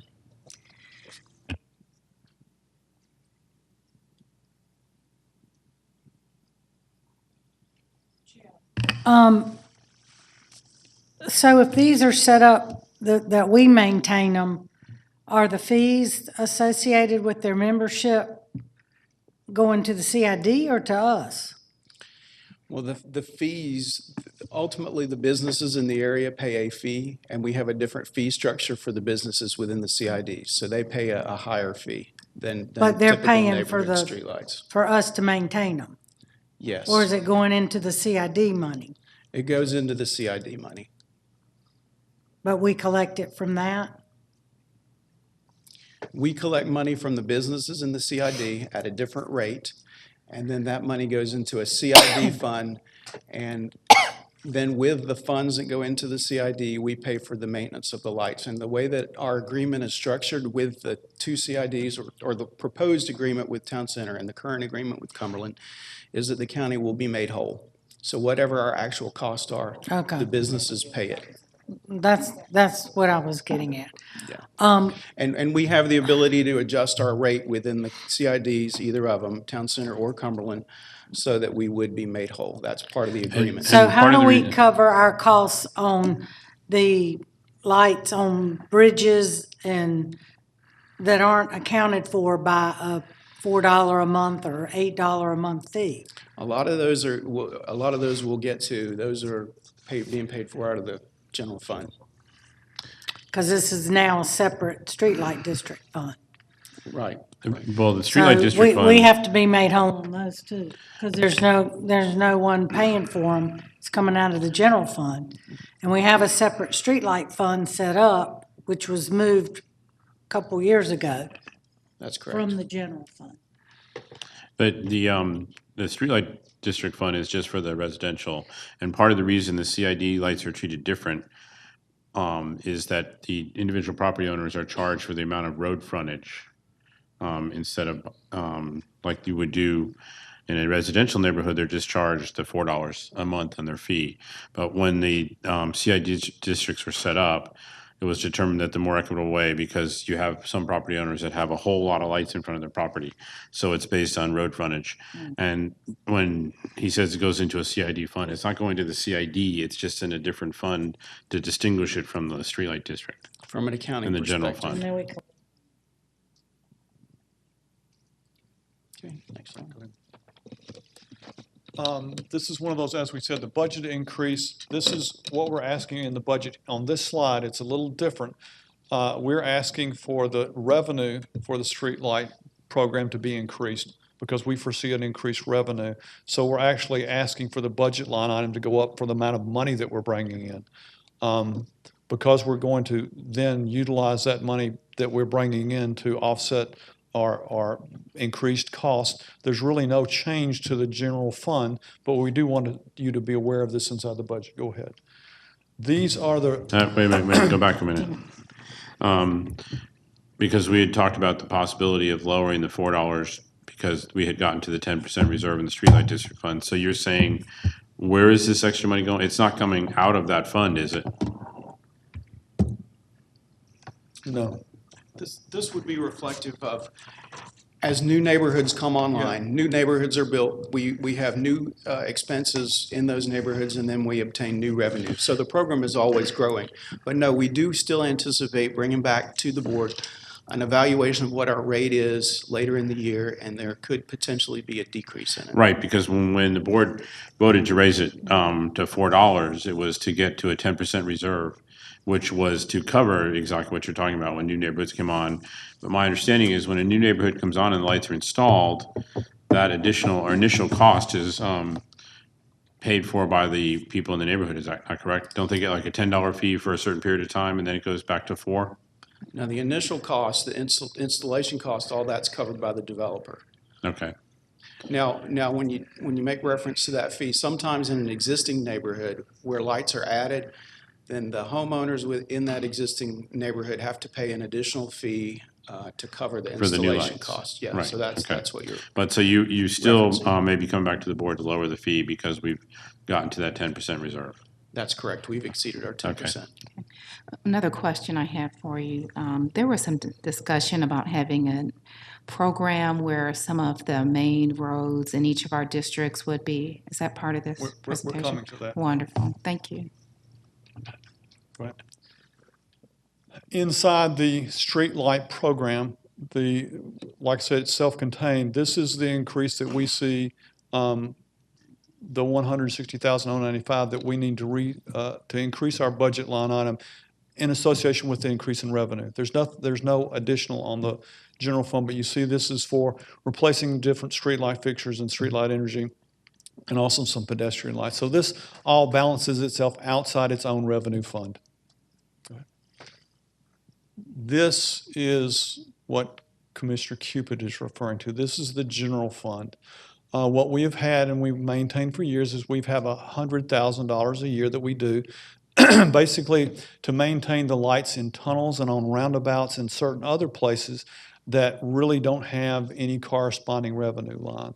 One of the things that we've been asked to do is, one, illuminate one roadway in each district that's not illuminated now, but it has a multi-use trail on it, so that we would illuminate that, justifying that we are illuminating that trail for safety purposes. So that's one of the components of the 175. The other thing is what Commissioner Cupid had asked us about is 65,000, which would be the anticipated annual expense to light up Austell Road. And then the 20,000 is ongoing stuff that we've got at our signalized intersections and roundabouts and tunnels and stuff that we do right now out of the fund. Okay. Utility permitting, I'm going to ask David to come up here, and we've also got Phyllis Stallings, who runs our utility permit program, for any questions. But this is one that, again, this is a revenue fund, which tends to be self-supporting, and we go back actually to the county manager every year to set up the rate that we charge the utilities.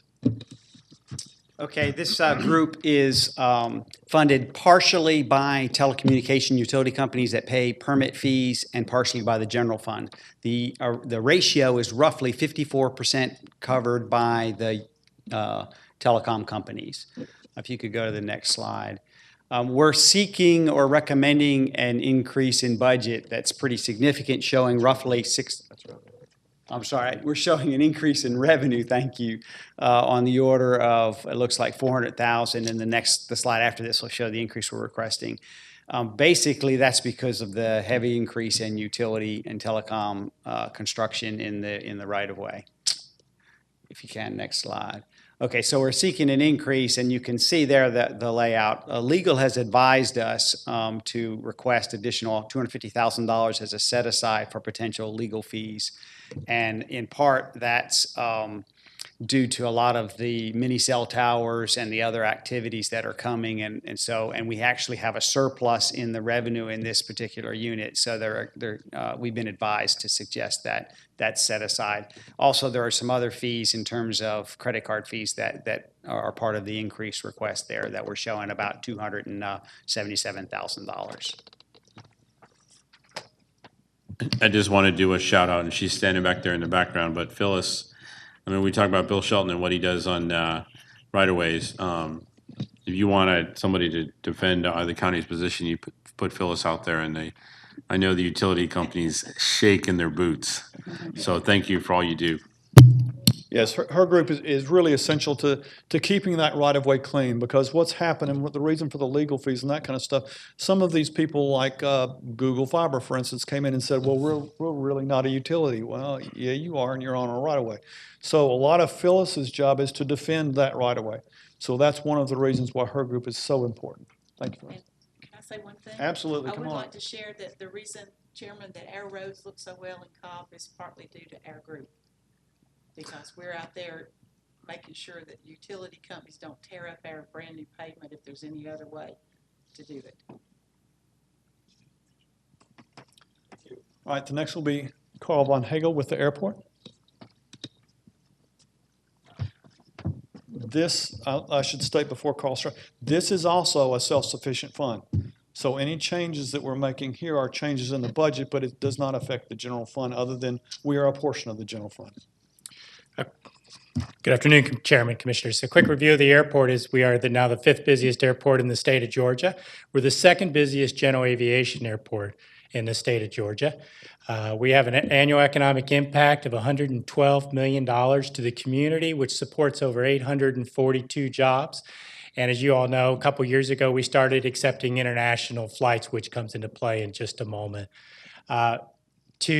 To put a perspective on this, is our goal at the airport is to operate the airport to the standards and our ability to standards and maintain and operate it to the perspective of any potential client or customer to Cobb County, that they never have a reason to go anywhere else for their economic development opportunities.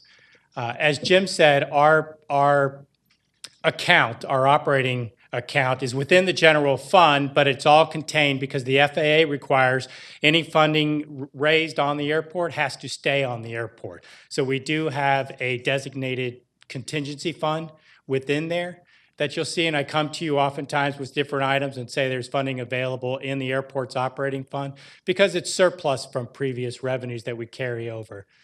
So the budget increase we're asking for here is reflected in new activity at the airport and also a pass-through for the customs service. We will see a corresponding increase in expenses on the next slide that we are reimbursed for. So this $307,000, over half of that is just a reimbursement. Next slide.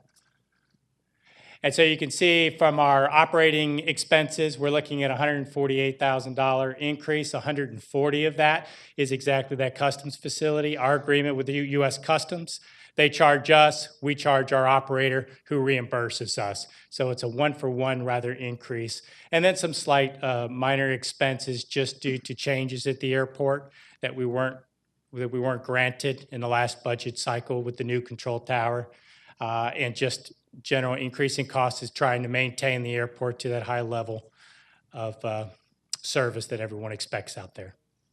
And I see my $26,000 17-year-old car is also on the list for the Capitol. It really is a challenge as I drive around potential economic development folks coming out there, and we drive around in a 17-year-old car. That's all I have. Yes, ma'am. You provided that the airport is self-sufficient or self-funded. So does that mean the budgetary requests that are here, is there a revenue source that's within the airport to cover these? Correct. Our revenue is about $1 million, and our expenses are just $618,000. So every year that $400,000 net difference is rolled over in a reserve request, put back in the airport budget. And when I come to you for capital projects and improvements and we need local shares, the first place we go is to those reserves and draw that to do the local shares for our capital projects. So we haven't had to come to the board for capital requests in quite a few years. So for instance, this vehicle could be paid for out of those funds? Correct. Okay. It could be, but we've always done our vehicles through fleet, so we haven't. But it could be. Carl and I've talked about this. It's like, well, we could just use airport funds to do Could we it. use the funds to pay fleet and then have the vehicle? Yes, ma'am. Okay. And even the other budgetary requests that are listed here, those same, that same source of funding could be used to cover these? That's correct. All of these expenses would just be covered from airport revenues that exceed expenses. Because it's self-funded, I presume your revenues are not coming back to the general fund, according to that bullet you had there from the FAA. It requires the revenues to stay within. We account for them Organization. separately. You account for them separately? It's within the general fund, but it has a separate Excel spreadsheet that we Okay. track it all. So we can show the FAA dollar for dollar. Everything raised is spent on the airport or reserved if it's a surplus. Okay. All right. I'm totally confused. What is in your reserve fund right now? We have approximately $600,000 in airport reserves. Right now? Correct. That's because you've rolled over from previous years. Correct. And you're telling me that you can buy a vehicle right now out of that money, and yet you're being told you can't do it? I would not say I've been told I can't do it. I would say that the airport has been put in with the rest of the county's circumstances, such that I'm not treated separately these past tough recessionary times, that my request is within everyone else's requests, and that when other folks started to receive new cars, perhaps the airport could receive new cars. But if there's other opinions, correct, there could be a vehicle purchased very quickly. All right, I understand the circumstances that you're in, so I'm not going to push you any harder. Is this fund being rated to pay for other county services? No, sir. It is very So specifically. $618,000 is sitting in a fund somewhere, not drawing interest, that could go to use to make this a first-class airport? The answer is yes. Okay, I'll help you out there. So go buy the stuff. Will do. All right, and buy it this year. Will do. All right, so I'll prepare an item. I'm not gonna put you on the spot either, but as the airport, the commissioner liaison for the airport and board member, I was never asked if you could do this or not. So you went to the wrong person. all right, look, I understand that we got to have reserves of reserve, okay? But quality's not cheap. And, we can't be driving people around, who are flying $35 million airplanes in a car that even the Marine Corps wouldn't drive. All right? So go do your thing. Come back sometime in the next month with the agenda items to start paying for this stuff. Because this is fenced off money, right? Yeah, we got the fund. Thank you. All right. One of the things too, just I'll cause up here, we do have that capital reserve, and one of the things this year is that it got to the point where we are doing some improvements, as you've seen out there, where we're improving the north apron. We've added the I get that. But stuff. this is operational stuff. It is. And we're talking about airports here, all right? We're not talking about putting cars in garages. We're talking about safety of flight items. We're talking about operative support to ensure that safety of flight. So we do not cut edges and corners on airports. I'm sorry, we're just not doing that. Not because I'm a pilot, because I realize what happened when you start doing that. And I flew in an environment for 10 years where we did exactly that. And there are a lot of people buried in Arlington because we did that. We're not doing that here. Okay? Absolutely, sir. I hear my direction.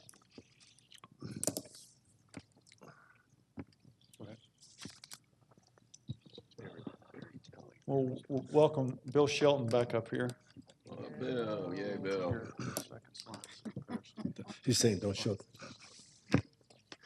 Thank you. Welcome again. Okay. Of course, we maintain just over 2,400 miles of roadways. Staffing levels, as I've discussed, are kind of historically low, but we're work order backlog. You've seen the slides. We're getting progressively worse and worse. We can't keep up with demand. Our demand has outpaced our resources, and I think all of y'all are getting the phone calls that I get and the emails that reflect that. Right now, our equipment, just like Carl's vehicle, we average our vehicles are 12 years old. The average is 12 years old. Carl's is older. We have several older. We have probably 5 vehicles with over 200,000 miles. We've not replaced capital in several years. I understand we are replacing some this year, but it's not enough to catch up with where we are, as we are behind in replacing equipment. Of course, the recession and economic times reflect that, and hopefully one day we can catch up. But you can see as Carl's that's one vehicle out of over 200 in our fleet.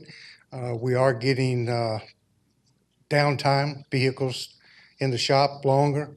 They're taking more expensive repairs, and therefore by not replacing them, the maintenance cost goes up, therefore cutting our production when our crews have to double up and to use a vehicle.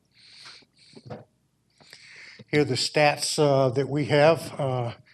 In 2006, as everyone probably knew, we had 116 available resources in road maintenance. That counted inmates. We had 3 state inmate crews, which was the best bargain going for us. They furnished up to 18 inmates that kept litter picked up. They kept debris picked up. They did right-of-way trimming. Those 3 crews, they canceled the contract in May of 2015. They went away. We've not replaced those. That was big. That was our only source of litter pickup in the county. And as you see right now, we only pick up litter from April to October when we contracted out. The remaining months, we use a Saturday crew to pick up litter. We used to get 30 county inmates a day. Now we're getting 8 to 10 a day. And the difference is, I've met with the sheriff, Chief Beck, with the sheriff department, is the level of inmate. The inmates 10 years ago only had misdemeanors, minor drug charges, they had alimony, child support, no driver's license, DUIs. Now, the inmates also have felonies, so they don't let those out on the streets, which has hurt our production because inmate labor is our only means of manual labor. We have all classified positions. They're all operators, crew chiefs, operator, heavy equipment operators. Our backlog, years ago, we were able to satisfy about 8,000 work orders a year. Now we're down to 5 because of staffing. Staffing has tremendously affected our production, and we're getting farther and farther behind every year, as you can see on the production chart. Sidewalks. 10 years ago, we had a little over 1,000 miles of sidewalks. We keep building more and more and more. We've added 200 miles of sidewalks in the last 10 years. We've not made any adjustment, any provision for maintaining those sidewalks. The grass cutting, the repairs, no provisions have been made to maintain sidewalks, and we keep adding sidewalks. You've seen in the SPLOST, we've got several more miles of sidewalks that will be added in the next 5 to 10 years. Sidewalk mowing, back in '06, we had a fully funded right-of-way contract. We paid $88 a mile for right-of-way mowing. Now we're paying $640 a mile for right-of-way mowing, which is 1,000% increase.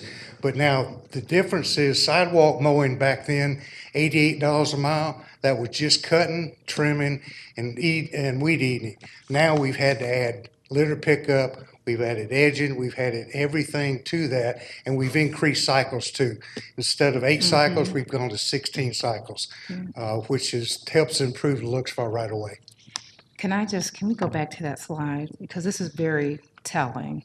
Just as the other slide that you have, it's like asking somebody to make gold out of straw. Yes, you ma'am. know, really.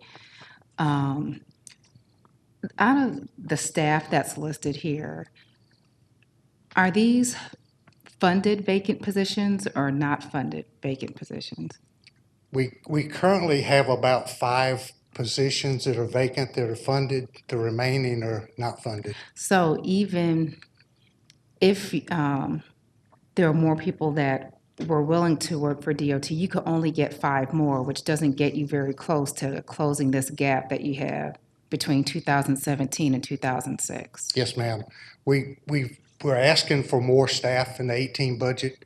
We're asking just to get back to the '06 level, which is substantially an increase, something like 12 more employees. Hopefully that we'll be able to get some of those. But right now, we have 14 seasonal positions open. We've only been able to find 4. And that supplements litter pickup, grass cutting. And I understand their pay is going up when class and pay goes up. We're paying $11.69. It'll go to $13.10 in June. So hopefully that'll generate some more interest in our seasonal. But that's part-time. We used to get a good several college students when they get out of school. They have to be 18. We got a lot of those, and right now we're not seeing any. So out of the, okay, help me understand your numbers a bit. The 5 positions, is that full-time, non-seasonal? Yes, ma'am. Those are full-time. They're equipment operator 1s, equipment operator 2s, and equipment operator 3s. Okay. How many funded vacant positions do you have for the seasonal? 14 funded, yes, ma'am. And we filled 4. And you filled, so you have 10 that are open? Yes, ma'am. That's the one that I mentioned earlier. We haven't had an applicant since April the 8th. Okay. Or qualified applicant? Correct. Thank you. Okay. And is that a full-time or part-time position? We call it a seasonal. It's a 40 hours a week for 6 months. So it's full-time seasonal? Yes, ma'am. It's 6 months out of the year for 40 hours a week. How much does it pay? Right now it pays $11.69. It'll go to $13.10 after class and pay goes into effect. That's the 13. Yes, ma'am. Okay, thank you. How about of the 116 in '06, you got 30 were county, so that leaves you, what, 86? How many were state? Do you know? Pardon? How many state inmates do we have back in '06? Back then we had 18, up to 18. We averaged 12, 4 per crew.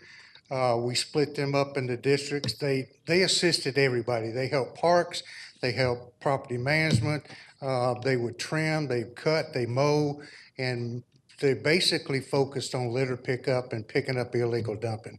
And they were able to keep up with it pretty well. So really in '06, we only had 68 county staff. We had 75 county staff. Somewhere I miscalculated, but. Yes, sir. What happened in 15 that the state canceled the contract, or we canceled? Yes, so the governor canceled that contract. He wanted to train them a skill, teach them a skill. So they've gone back to train the inmates a skill where when they get out, they could be productive citizens. So that's not available anymore at all? My comment to the staff that gave us that information was, I thought they could go to school at night or weekends and still work with us during the week, but that didn't go very far. Thank you. Well, they have a job for life mowing lawns here. Yes, sir, and some of them, if they got out, were decent. Right. We would have hired them if they could have met our criteria to hire. But some of them, I understand, you couldn't teach them a skill because it didn't matter. They were in there for life. So, okay. Well, I'm I was with going you. to say, if they're in jail for life. I had the same argument. All right. Okay. You had a question, Commissioner Yeah, Burrow? go ahead. Sure.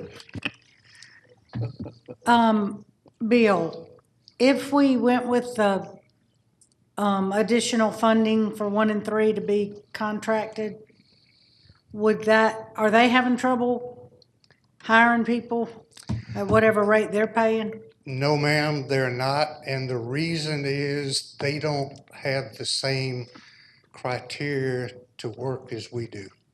We have drug testing, background checks and all, and I understand they do drug testing, but everything else they don't do. We do physicals and make them pass certain criteria for that position. So they're a little more lax than we are. And they pay a little bit more, but they have 0 benefits. Okay, that's what I was Who has, I'm sorry. And I don't understand why they would rather go to work there than with us. But they're filling their positions. Yes, ma'am, they so- are. They, every year, I don't know how they do it, but they do. Those are GDOT people? Those are our contracted Contract. Oh, people. contract. Yes, sir. Okay, thank you. And they pay just a mower, $10, $12 an hour, and their foreman on the crew is $15 an hour. And we're more on an entry level, and we're right at the same for the foreman. So I don't understand unless they kind of compromise their qualifications. Okay, all right. Excuse me, though, I'm sorry, we're beating the dead horse here, but the qualifications, you said they have to pass a drug test, a physical. And a background check, And a yes, ma'am. background check, and does the background check, I presume, precludes persons that have felonies within a certain time frame, or just any felony? Well, sometimes it's subjective. We have had some with some questionable backgrounds. We've looked at them, and our background checks, and correct me if I'm wrong, Deborah, but we go back forever on our background checks. Instead of 3 years, 5 years. I understand the private sector goes 3 years. We go back all the way to their 16. Has that, for 16? Yes, ma'am. Has that been a limiting factor? We have waived, Jim. We've weighed some. Yes, we have. Based on individual circumstances? Yes, ma'am. If 20 years ago, they stole a candy bar or something, the biggest thing we get is they don't put down everything on their questionnaire. Okay. And then it comes back, they find something they didn't put on there. That's the biggest question. And then it goes to the director, and he kind of decides if he wants to overrule. I But understand. we have overruled a We go- couple yeah. here in the last couple of years because of that. Okay, thank you. But see if I'm the only one that doesn't get the irony of this. We have people right now that are county inmates working on these projects. All right, we have county inmates, right? Yes, sir. All right, so they're already in jail. Yes. Okay, and that they're working on these projects, and yet we're excluding people that are not in jail but have a record from working on these projects. What am I missing here? We're paying those and we're not paying those. So what? We're looking at, I don't care what the amount of money is we're looking at the criteria. The jail, they're the ones that interview and let the prisoners out. Look, if you're going to ask me everything I've done over the last 15 years that involved being a speeding ticket, and you're going to hold me to that standard, I probably wouldn't be able to mow your lawn either. Okay. So But if you list it on your background check, you'll be accepted. It's not it doesn't have anything to do with speeding. why don't you just say you have something in your background, and you'd be glad to remember what it is that you have by doing the background check for me. All right. What I'm saying here is that we got people that are already in jail doing this job, and yet because we're paying them now, they're now part-time. I'm guessing, right? And because they're now part-time county employees, we're holding them to a standard to do a job that we're already paying. They're already taking care of people that are in jail. Correct, sir. So what's the objective here? To mow the grass, or to sit here and change behavioral standards?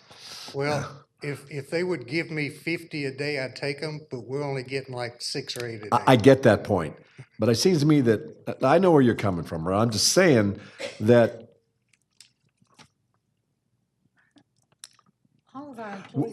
we'll have an offline discussion, all right? Because it's based on what I'm seeing doing my ride-alongs with the police. We're asking for something that's just plainly not going to happen, and we're limiting our pool of people. So we're not giving people an opportunity to hold some kind of a regular job where we might be able to make them productive members of society. We're holding them to a standard that I think is unreasonable, trying to get a job done here that everybody knows doesn't require, a PhD. Although I'm looking at the sidewalk mowing, clearly we're hiring PhDs to do this now too at these rates. Yes. So, all right, we'll talk about this offline. Okay. Thanks. Good. All right, we're asking for an increase. Go ahead, Jim. We're asking for an increase in FY17 budget. It's to fund some unfunded positions. Additional requests, budget requests. We're asking for 114,000 salaries, overtime, seasonal, part-time, accountable equipment, which is small motors, weed eaters, lawnmowers and such. Contractual 2319 for wireless, that's some additional AVLs. Then 18,000 for just various expenses. Capital improvements and replacements is pretty extensive. This is what we're asking for to get us back to 06 levels. 7 crew chiefs, 1 equipment operator 3, 4 equipment operator 2s, and 5 equipment operator 1s. This just gets us back to 06 levels. That way we can maintain and keep up with the demand of our citizens. One of the things that Bill's not saying here is what this will allow us to go back to is 1 crew chief per district, so that we can put a maintenance crew in every district, where right now we're having to spread them around, where we might have the crews in 1 or in 2, but not in 3 and 4. This would allow us to put 1 in each district. Yeah, Bill's numbers speak for themselves. You don't have to justify this anymore. Okay. We get it from the original charts. Yes. It's a significant shortfall. You know, we could give you $10 million and that still wouldn't be enough. I get that part. I think the charts speak for themselves, Bill. And as I addressed earlier, these are our equipments. As you can see, we're getting aged. Of course, more downtime, more expensive fleet to maintain. Some of it has been approved. We are getting a few vehicles this year, but we're pretty far behind in replacement. Okay. Go ahead. Right now, this is the 2.9 is what it would take to catch us up in equipment and vehicles. I can take 26,000 out because I think Carl's is in there. I'll take that out of there. So I'll reduce that by 26,000 and your new best friend. That's what we'll see. Maybe we ought to put you under the airport. Carl, we support him, and when we do work out there, we charge Carl's budget. We do charge him for our time out there. About $618,000 worth? I think he's got a project he wants us to do. We might get into some of that so we can buy some of our equipment too. Okay. All right. Real quick, I'll try to go through this really quick. In administration, in DOT, we've got 166 county employees. Just to give you a relative size, that's a little less than a tenth of public safety. So although we are big as far as impact, we're not very big as far as size. We've got 43 on-site consultants inside DOT. We've also got another big contractor in transit that's got about another 200. So there are more employees working for us than we actually have county employees. One of the things that we've got there is OnBase. It's one of those critical tools that is used by all divisions. The way that it's used now is all of a sudden this year we've got to pay a maintenance fee on this, and we've not had to do that before, so that's one reason in there. And then our conference rooms, if you've been in them, some of the conference rooms need some critical equipment for us to be able to host meetings and other stuff.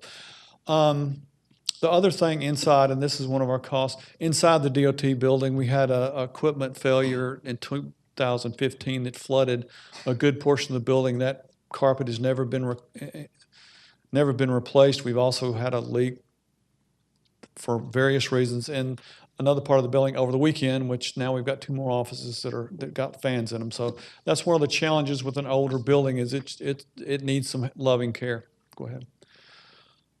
The annual budget that you see there, it's very small as far as the operating budget, the $25,000 for on-base and the other stuff. The big thing on there is the conference room improvements and the structural improvements, and that means replacing the carpets and some of the other stuff interior to the building.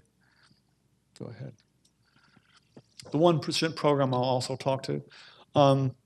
Again, the budget increases that we've got inside the 1% program don't impact the general fund. It's just something that we need to do from a budgetary standpoint to be able to do.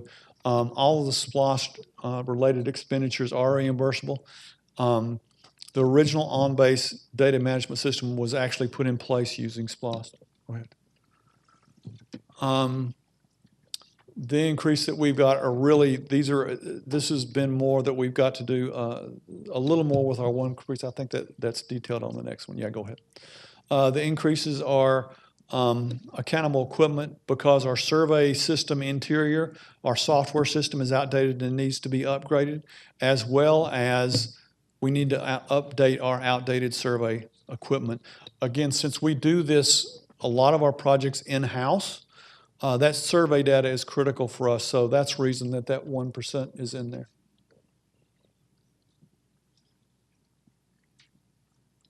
Okay, go ahead. Unless there's any questions on the 1%. I'll go ahead and cover engineering for although Erica Parrish and Michael Francis hand this. The engineering challenges that you see, as we discussed earlier, we've got 79 active projects. That load doesn't go any smaller, and that stresses the amount that we've got to be able to do. Our annual increases there are for really the Bentley in-road licenses. That's our computer software, again, when we do stuff in-house, and then we've got various other expenses. For planning, last but not least, Eric, you want to do this? You want me to take it? I got it. All right. With planning, although it's one of our smaller divisions, it's the one that goes after all of our grant funding. So although it's small, it brings in a lot of revenue that way. Last year, over $16 million just in grants for us. There are 4 planning studies that are major planning studies in progress. We've got something we're doing out at the airport with the surface transportation plan, as well as the countywide trail plan and the transit service plan. It touches every group that we've got, and it's one of those that sees a lot of stuff in there. Go ahead. This is very small. Really, we need some project and Adobe annual subscriptions. It's fairly small stuff, but it's stuff that we need to be able to continue what we do with our planning. We also need an admin specialist. Eric's group has been using one of our other admin assistants that actually in operations. So that doesn't work. We had one in there in the past, and we would like to get an administrative specialist back. So again, to recap, the proposed budget for FY18 is a little over $48 million. We've asked for a capital budget request of 3.6. The operating of 4.8, and the transit local match is 4.9. That's only a $900,000. That's the total. But we're not asking for that much in transit local match. It's actually only a $900,000 increase. And with that, I believe we've got any questions. That's a great presentation. Thank you. Very well done. And it did exactly what I intended to do, create a lot of questions, some guidance here. That gives us starts the feel for what we go in 2015.